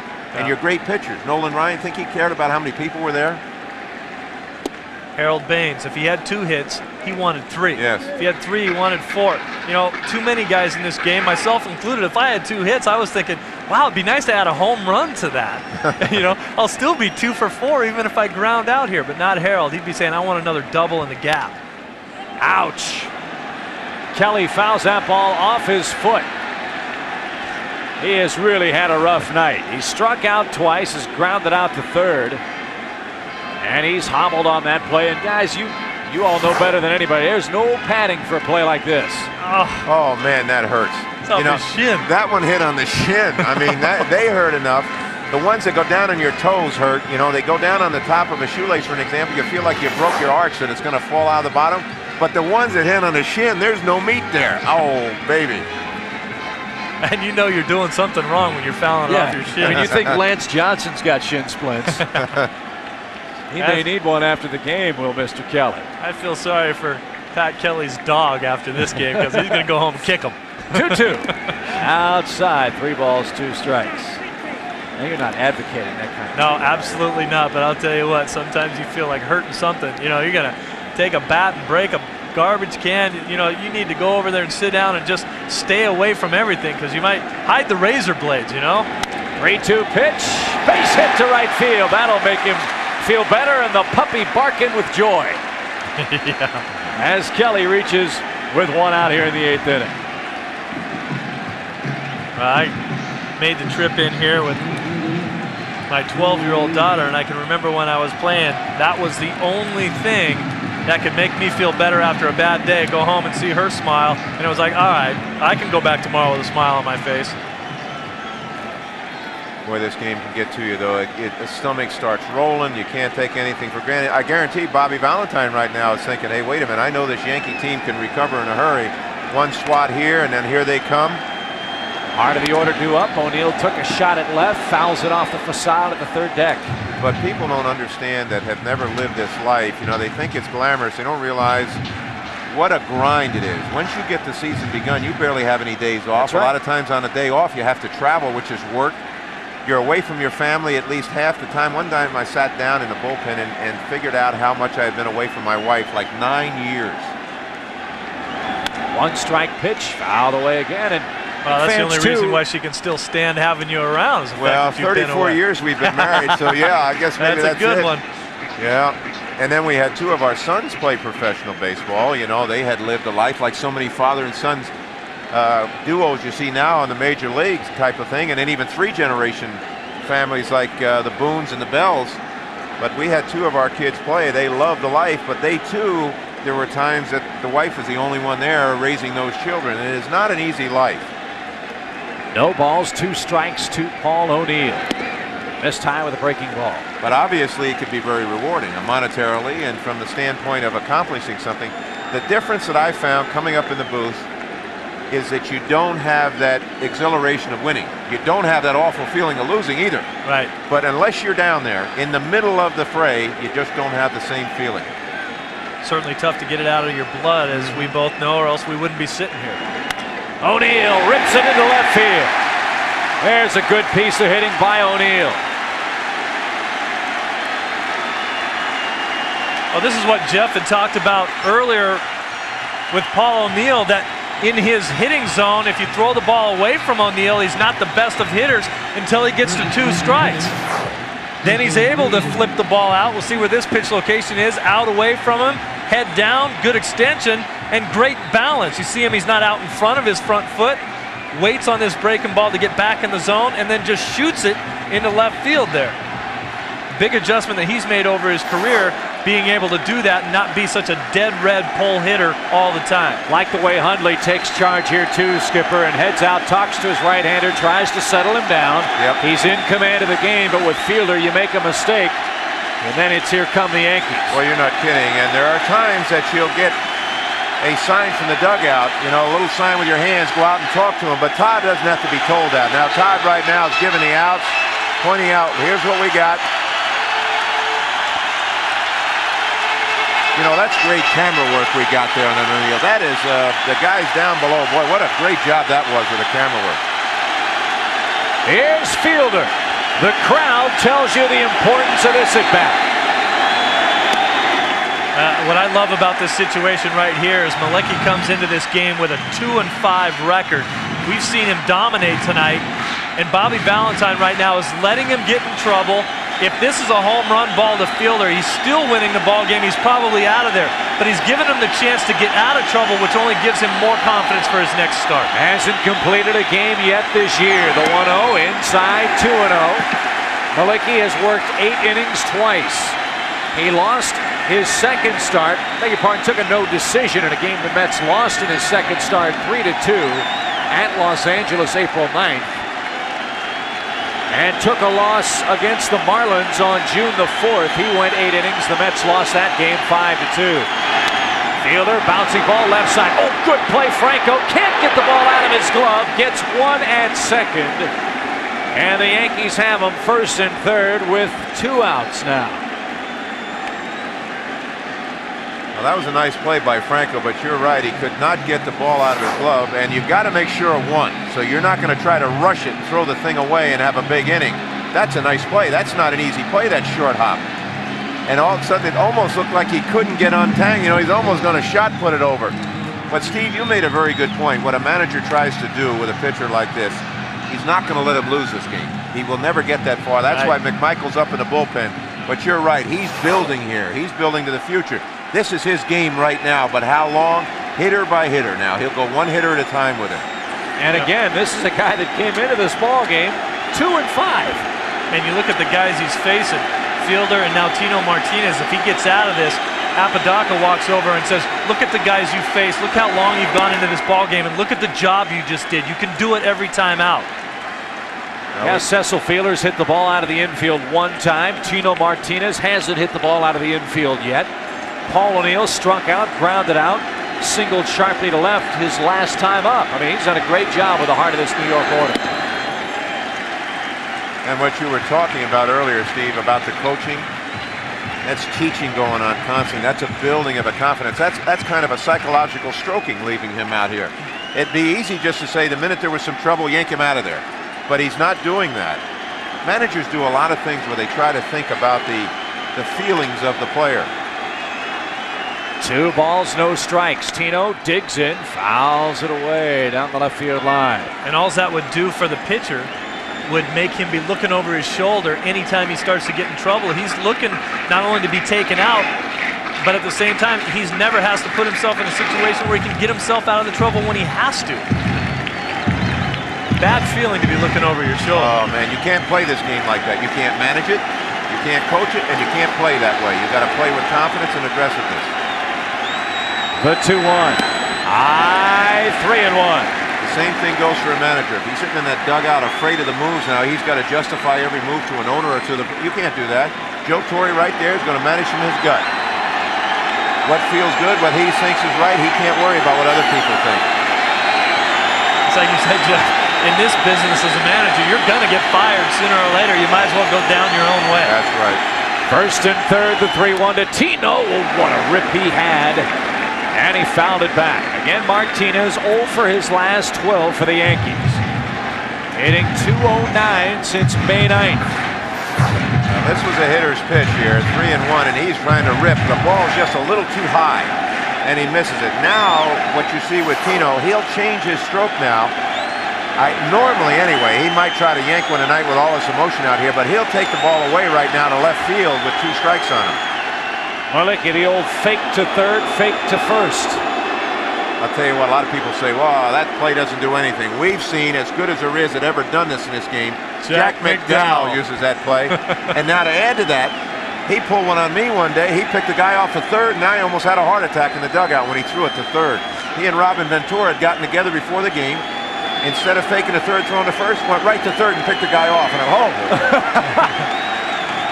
Malicki has been marvelous tonight. The 3-2. Tino belts it into right field and not so deep. Johnson there. He's under. And Malicki gets off the hook again. No runs, 2 hits, 2 more Yankees left stranded. And the Bronx Bombers frustrated after 8 on their home field.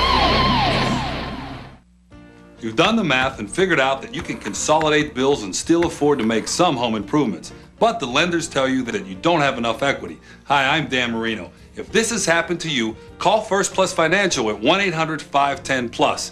They'll lend you up to 125% of the value of your home, less your first mortgage balance. There's no application fees, and you'll get an answer before you hang up.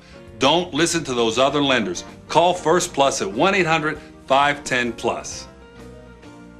Tyson unleashing uppercut. Holyfield coming on. Now, live on pay-per-view, the sound and the fury. Holyfield Tyson 2, Saturday, June 28th. And you could win one of 11 trips to Vegas to catch it live. To enter, send a postcard with your name, address, and phone to this address. Winners fly America West Airlines, offering everyday low fares to more than 70 cities in North America, including Mexico and Canada. America West Airlines, it seems silly to pay more. The sound and the fury. Holyfield Tyson 2. Time to settle the score. Searching for major movies? Turn on FX Major Movie Sunday. This Sunday, an elite team of soldiers on a classified mission, Payback time. are forced to fight an enemy they cannot see. Something out there waiting for us. The hell could have done this to a man? But in God's name. Arnold Schwarzenegger. What the hell are you? Predator. Sunday at 8 on FX Major Movie Sunday. It's kind of a Charles Dickens kind of night, Steve. The tale of two cities. It's also the best of times and the worst of times. And you try to win your battles here. Look at Dave Malicki right here. You talk about the thrill of victory and the agony of defeat. Malicki, the reaction right there, he knows that he got in on the hands of Tino Martinez. He knows this is going to be an easy pop-up. In contrast, here's Tino Martinez after he swings the bat. He knows he got in on his hands too, and he's saying, darn. And those are Met fans right there reacting to that because they know it's going to be caught. And there's a lot of them in here tonight. And the Mets, the kids from Queens, lead the Bronx Bombers 5-0 as we head to the 9th inning. Youngster Matt Franco leads it off. He's 1 for 3, scored a big insurance run, the 4th of the game, ahead of John Olerud's 2-out base hit. And Franco, a little lofting shot into center field. He's got 2 hits in the game.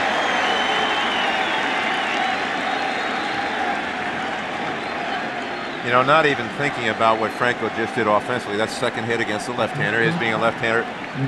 What these Mets do is not beat themselves. Now, when he got that ball before, it was almost a double play situation, and somebody might rush it, throw it away, and he got a big inning. He made sure of one. I tell you, I've watched these guys now, and of course, remember when I said the club that I had, we couldn't catch the ball. I mean, when you can't catch the ball, you don't win very often. The Mets teams don't beat themselves anymore. Now Lopez lays down a bunt, makes Lloyd try to feel his position. The Yankees can't make the play. And Lloyd almost turns an ankle trying to stop. And there's your point. Exactly. You just don't look good when you don't play good fundamentally a field. No, in fact, Steve, you said it earlier. When you look so bad in your execution, that's when people become frustrated. Not just the owner. That's everybody in town. That's the media. And that's what's going to be out on the streets tomorrow with the papers. I tell you, we said about it coming into this thing. There is pressure on the Yankees in a series like this. It's almost like they can't win. Well, you know the boss is going to be on the phone after this game and be ordering mandatory BFP tomorrow for the pitchers. They'll be out here 2 hours before the game working on plays just like that. And the thing with the Mets right now, they're keeping the pressure on. It's a 5-0 ball game. It's late. Lance Johnson's up here bunting to move the guys over. The things that the Yankees didn't do are the things that the Mets are doing. And as you mentioned, Jeff, this is a potent offense over there in the 9th inning. They can put a 5-spot up on a hurry, so they're trying to get some more insurance runs. A sacrifice by Lopez puts him at first. E1 on Lloyd puts Franco at second. Johnson faking bunt ahead now. 2 balls, no strikes. He's 0 for 4 in the game. You know, Chip, Jeff took that club in the late 80s of the White Sox and made them a winner from being one of the worst teams in baseball in 1989. And one of the battle cries was, do the little things. Remember that? We had signs up in the stadium, do the little things, and that's what it's all about. You get the guy over when you have to bunt. You hit the ball to the right side. You make the plays in the field. You do the little things that don't necessarily show up in the box score, but they show up in the final score. Johnson ahead 3-0. Swinging away, bouncing ball to second. Good play, Kelly. Jeter won't be able to turn it as Johnson with blazing speed easily beats the rapid first. Now the Mets have him at the corners, first and third with 1 out. That's the luxury of a 5-0 lead in the late innings. We know you were talking earlier, Chip, and go along with what Steve was saying. I guarantee the Yankees have PFP at least once or twice a week. In the old days, when you came out of spring training, pitchers never took fielding practice after that. But I saw something being done at Shea Stadium yesterday.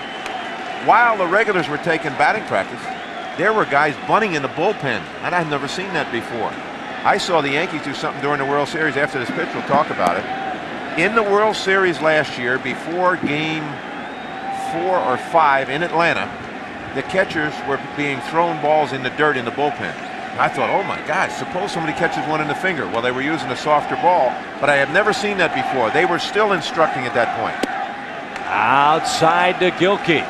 That's why in some of these interleague matchups, when the American League managers are talking about holding their pitchers back so they don't have to pitch in the National League Park, so that they don't have to go up there and hit, I can see some validity to it, but at the bottom line, these guys are athletes. If they can't go up and swing the bat without getting hurt, or worried about hurting them. I think we're overdoing it. Just another reason why you should get rid of the DH. That's the reason why you should have the DH, so he never has to run up there in the first place because those pitchers they have such a lousy. Hey, they're hitting a hefty 111, Steve. I mean, that's an average you would have been proud of. You're right, but I didn't pitch. Why don't we just bring the DH into both leagues? It'll make it easier for everybody. You know, I agree with you. I don't think that's one of the weaknesses, and there are a lot of weaknesses. There always are. One of the weaknesses is when you have two sets of rules. That really supposedly hamstrings the American League clubs because a lot of their offense is built around their DH. I don't want to go to the ballpark and see a pitcher hit. And we talk about the strategy of That's the what I was National going to League. ask Jeff. You've been in this situation. How much of an effect does it have on strategy in the American League, the DH? Well, it's a different strategy. You don't have to worry about the pitcher coming up in offensive situations. That's why the American League has much more hitting, much more offensive numbers over there. You've got an extra hitter in there. You don't have the pitcher, and you can keep your starting pitcher in longer, even if he's losing. Me and Chip love to fight about this. I keep telling them the only strategy that's in the National League, and everyone says there's so much more strategy in the National League than the American League. Well, that's because the pitcher hits. There's your strategy. You have to find a way to get that pitcher out of the batter's box, to get me a pinch hitter in there, to do a double switch, all because he can't hit. If he could hit, we wouldn't worry about it. Gilkey sends a drive down the right field line. It's out of play, count 3-2. What about the sacrifice bunt, though? Well, you can still do that in the American League. That's not a big deal. You know, the way we were playing with the White Sox team in the early 90s and won 94 games and then 87, they said we played National League baseball. What we did was play inside baseball. We won 29 games in our last at-bat. Now, that says something about the ability to run bases and put the ball in play.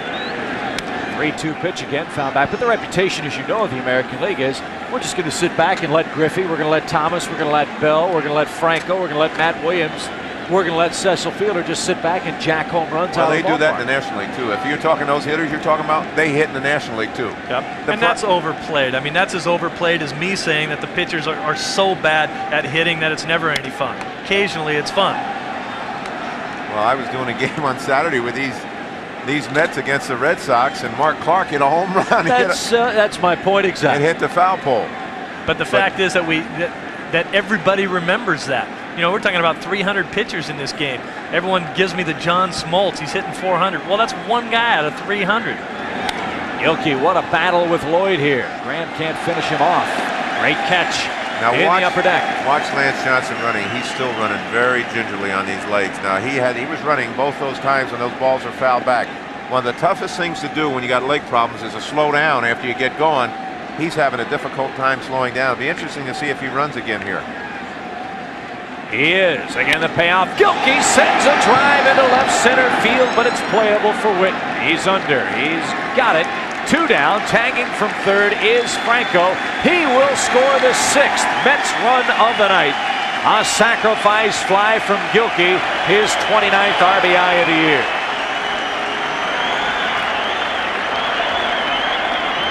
First baseman. Now, you'll see right here, look at Cookie Rojas, the third base coach. Even the coaches are coaching with emotion. Go, and here goes Franco for the plate. But why was he there? He was there because they have been moving runners, as you said, Steve. They're doing the little things. They get the ball up in the air when they need to. You know, I think that's really important that Cookie Rojas was right on top of the play right there, very close to the base runner, because one of the jobs that I felt that I had as a third baseman in that case was to try to position myself in the way of the sight line for the runner to the guy in the outfield catching the ball. A lot of times that runner has to rely on what's being said to him by the third base coach. 1-0 pitch to O'Roon is skied into right. Easy play for O'Neill. He's got it, but the Mets add an insurance run.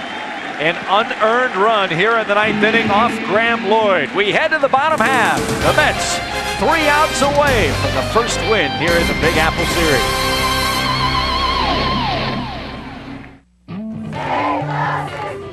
Looking for something to save? How about this? Save the money. It's National Car Rental's Spring Saving Days. Just call 1-800-CAR-RENT now to lock in great spring rates. Save the money.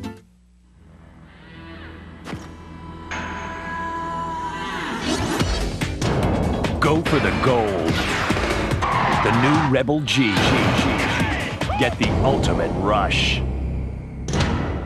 Is it just too hot outside? Try a mystifying new way to keep your cool with the amazing Misty Mate, the personal portable air cooler. It actually lowers the temperature up to 30 degrees. Just fill with water, give it a few quick pumps, and turn on the cool. The fine mist flash evaporates for a cool, refreshing sensation. It's rejuvenating, like being next to a waterfall. Have fun in the sun for hours on end. Lightweight, carry it comfortably over your shoulder, or attach the adjustable belt as a fanny pack. So it's ideal for hands-free use. Take Misty Mate along, and you can exercise on the hottest days or work outdoors in grueling hot weather. Bring it to the ball game and be the favorite fan. Improve your sports performance with Misty Mate, only $19.99. Call now and get the Cool Tie. The building crystals instantly turn it into a cool pack. Misty Mate and Cool Tie, the coolest new products under the sun. Stay cool and order your Misty Mate and bonus Cool Tie by calling 1-800-716-7744 or send check or money order for $19.99 plus $5.95 shipping to the address on your screen. Call 1-800-716-7744.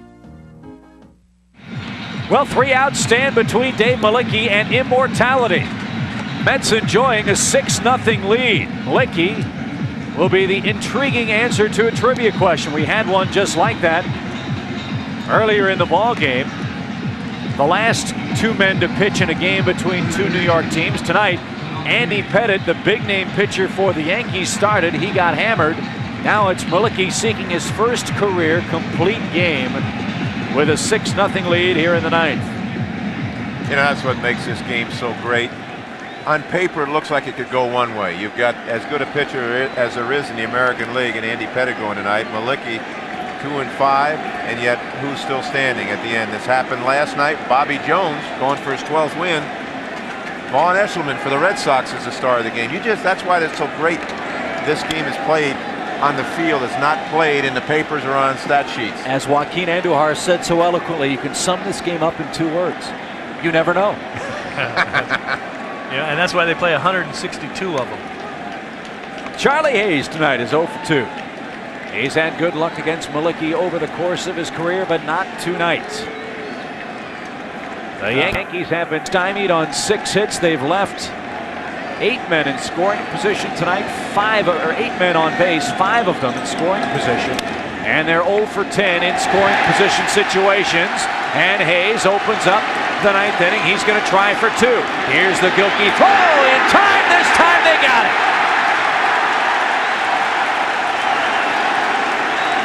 You can't fault the effort, but you sure don't like the result if you're a Yankee fan. Oh, man, that's bad judgment. You can't do that. I mean, aggressiveness is one thing, but you got to be smart. You're 6 runs down. We already said when you go over before a game, you go over the kind of defensive abilities that the team has you're opposing. Bernard Gilkey has led the league in assists the last 2 years. That's his 10th. Wow. And did Baerga miss the tag again? Came close, didn't he? He was getting that. The 10th assist by Gilkey, they ought to know. Well, of course, in the interleague, that might have been one of the stats that eluded him. But what you talked about, Jeff, is the aggressiveness. We haven't talked about that since the 3rd or 4th inning. Aggressive early in the game when you have a chance, not when you're down 6 runs. Another base hit to left field. This one off the bat of Witten. And hindsight being 20/20, Yankees would have him 1st and 2nd with nobody out. So Hayes runs himself into the 1st Yankee out. I think Charlie was in Joe's doghouse last week. As I read, I think Joe jumped on him about something, and then something else happened beyond that with a fan. When things aren't going well, that's when you find out what kind of team you got, what kind of personality you have with your team. And of course, the Yankees were up for every problem that they faced last year.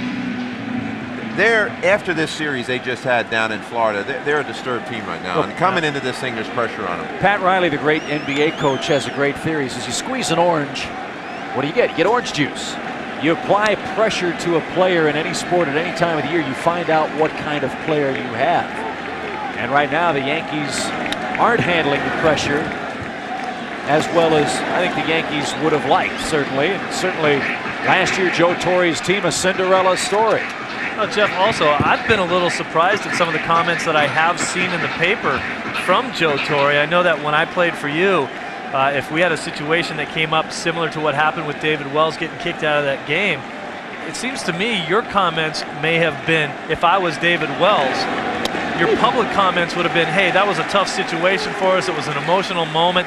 That can't happen in that situation, and we'll take care of it.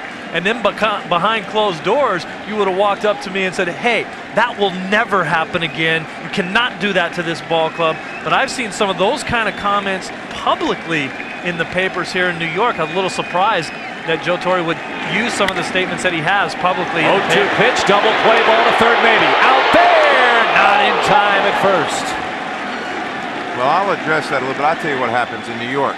You have so many writers. Everything's heard. Well, yeah, and they keep asking you over and over and over, and you want to be a stand-up guy. You want to be honest. Joe Torre is the best I've ever seen at working with the media and also protecting his club.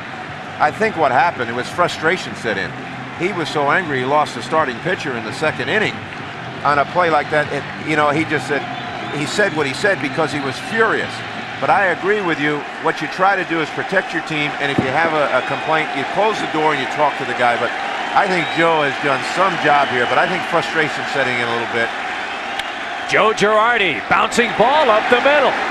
He's got a base hit. I think that was one of the reasons for my surprise, because of the turmoil that this ball club went through last year and how well it was handled. They went on to win the World Series. You see some fringe areas, things that are happening to this ball club this year that aren't quite being handled so well. And this team, as you said, needs to get back under the same roof and get going again, because if they don't, it could be disaster in this town very quickly. You know what I think happens? You said this town, and that's what happened. You are under a microscope here. You have so many writers, so much in the way of coverage on the radio and TV. I think everything gets blown out of proportion. I think the Yankee team has great character. I don't think they're feeling the pressure. What I think is they want it so badly. They want it for the guys they respect, like their manager and coaches. I think Don Zimmer's getting upset yesterday was one of the best things that could have happened for the club. Unfortunately, it made Don look bad in some places. But that, I mean, it's frustration that you have it in this game. And you got to tip your cap too. The Yankees are facing a Baltimore Oriole team that's off to probably its best start in a decade. 9 games ahead of the Yankees in the same division. That doesn't make it any easier too. I don't know if the Yankees are playing that much differently now than they were at this time last year. Yeah, because in New York, no one cares about what the other teams are doing. They only care about what you're doing. And when you talk about a very talented Baltimore club that's playing very well right now, chasing that team's tough. You're not kidding. If you compare this year with last year with the Yankees, not wins and losses, but their pitching is better this year. They're ranked number 2 this year, where at this time last year they gave up almost more than a run a game, and they were ranked 5. Where they've gotten hurt, their defense has really been hurting them. And that's, you're looking at the Mets dugout, that is exactly what's helped them. Their defense has gone from last to near the top of the heap in the National League. Malicki, 1 ball, 1 strike to Jeter. 2 on, 2 outs. He has a vicious hack, fouls it away, and now the Yankees are down to their final strike. A lot of the Yankee fans have headed for the exit. They don't want to hear the abuse. Now the Mets fans rise and roar as their team might be on the verge of taking the first game of the Subway Series. What a job, Dave Malecki. I think one of the first things I learned starting to work with you, Chip, is when you look at the matchups, and as we talked briefly about Pettit against Malecki, you're thinking, hey, there's a situation here where it looks like the Yankees are going to get the best of this. You mentioned to me that there's never a bad game, only a bad broadcast, which really makes a lot of sense. If you sit up here thinking you're going to expect one thing and get something else, hey, you better come in here and expect to get a good ball game from any matchup that you might have. And I think Dave Malecki has proved that tonight. And hey, this is the first of 3 here in New York. It's going to get crazier as the week progresses. Tomorrow night, David Wells, Armando Reynoso. Then Wednesday, David Cohn against Rick Reed. Mets pitching has been tremendous all year long. This is not a fluke. Apodaca and Valentine deserve a ton of credit. Now the 1-2 to Jeter. Check swing. Did he go? No, he did not. It's 2-2. Don Dinkinger thought long and hard down at first. Look at the practice swings that Derek Jeter is taking now and outside the circle. Just what you talked about, Jeff, about how guys are pounding him inside. And with that swing, he's trying to remind himself, get that hand through there, get that bottom hand through, and get the bat head through the hitting zone. 2 balls, 2 strikes. The Yankees try to avoid the shutout. The pitch. Breaking ball, strike 3 called. It's a new season high for Malecki. His first career complete game. And what a memorable night for him as the New York Mets beat the New York Yankees in the first matchup between these teams ever, and a 6-0 final score here in this hallowed hall of Major League Baseball. Excellent ball game by Dave Malecki, and I think once again you have to mention Andy Pettitte was in this ball game, did a nice job for a number of innings. Right-handers gave him some trouble, or the left-handed hitters gave him some trouble. There's the last pitch right there. That's called freezing a guy. Dave Malecki right there with the win. And how about the reaction? He is pumped. And you don't think they're dancing in the streets of Queens tonight, do you, Skipper? Well, you can see the feeling in the dugout, the guys shaking hands, the coaches shaking hands. This ball club is having fun. When you win, it's fun. When you play good inside baseball, it's fun. You know, you kind of feed off of one another. When you're doing the little things like we used to do, and the fans are starting to appreciate it, and you're together and everything is successful, it's fun. It's great to see a player kind of come of age when he starts to feel that. I mean, when other players see potential, you see potential in a player, the manager sees potential in a guy. Once he starts to realize that, it's one of the best feelings in baseball. And guys, how about these great fans in New York? A well-behaved crowd tonight, 56,000 fans enjoying the Mets and Yankees meeting for the first time. Ah, yes, you talked about appetizers before the main course. This was an appetizer for a great series. Two more games to come in this 3-game set. And tonight, the New York Mets have bragging rights to the city of New York. John Olerud of the Mets was fantastic tonight as well. He knocked in 3 of those 6 New York runs as the Mets roll 6-0 in the Bronx. Looking for a loan to consolidate your debts and make some home improvements? Call First Plus Financial. Hi, I'm Dan Marino. With a loan from First Plus, you can borrow up to 125% of the value of your home, less your first mortgage balance. Just call 1-800-510-PLUS. There's no application fees, and they'll give you an answer before you hang up. So if you want to pay off your high-rate credit cards and other loans, plus still have money to make some home improvements, call First Plus at 1-800-510-PLUS. I come to America with only 1 pence and map of Kentucky. Today I have own beer tray and put it in Coors Light only. Coors Light, refreshing like Rocky Hills, cold. In old country, I had nothing. Here in America, a man get on beer tray and proudly yell, Coors Light! Now people want me. I am more than just a man. I am beer man.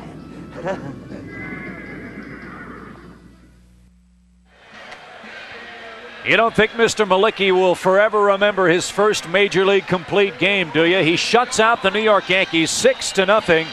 The final score, Andy Pettitte takes the loss, and tonight the New York Mets are the kings of the baseball world with 2 more games to come here in the Bronx. The Cap Cure Home Run Challenge continues through Wednesday.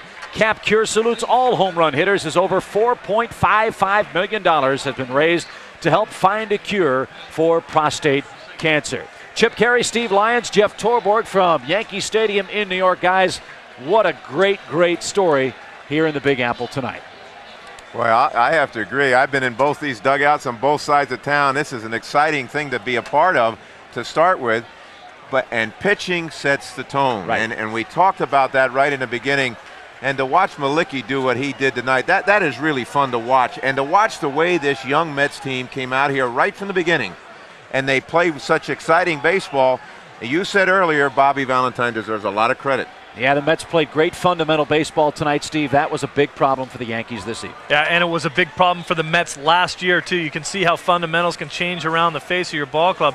And I think Bobby Valentine deserves a lot of credit for the discipline that he brought to this ball club. There was a play earlier in the season where he sat down Ray Ordonez because he didn't hustle out a ground ball. That sets the tone for discipline and demanding respect and the fact that you're going to have to play well in order to play on this ball club. Well, it was a great night in the Big Apple. Tonight, Malecki beats Pettitte, the Mets beat the Yankees, and John Olerud, the former AL star, knocks in 3 runs. Mets 6, Yankees nothing. For Steve Lyons and Jeff Torborg, our producer Mike Helling. This is Chip Carey. So long, everybody.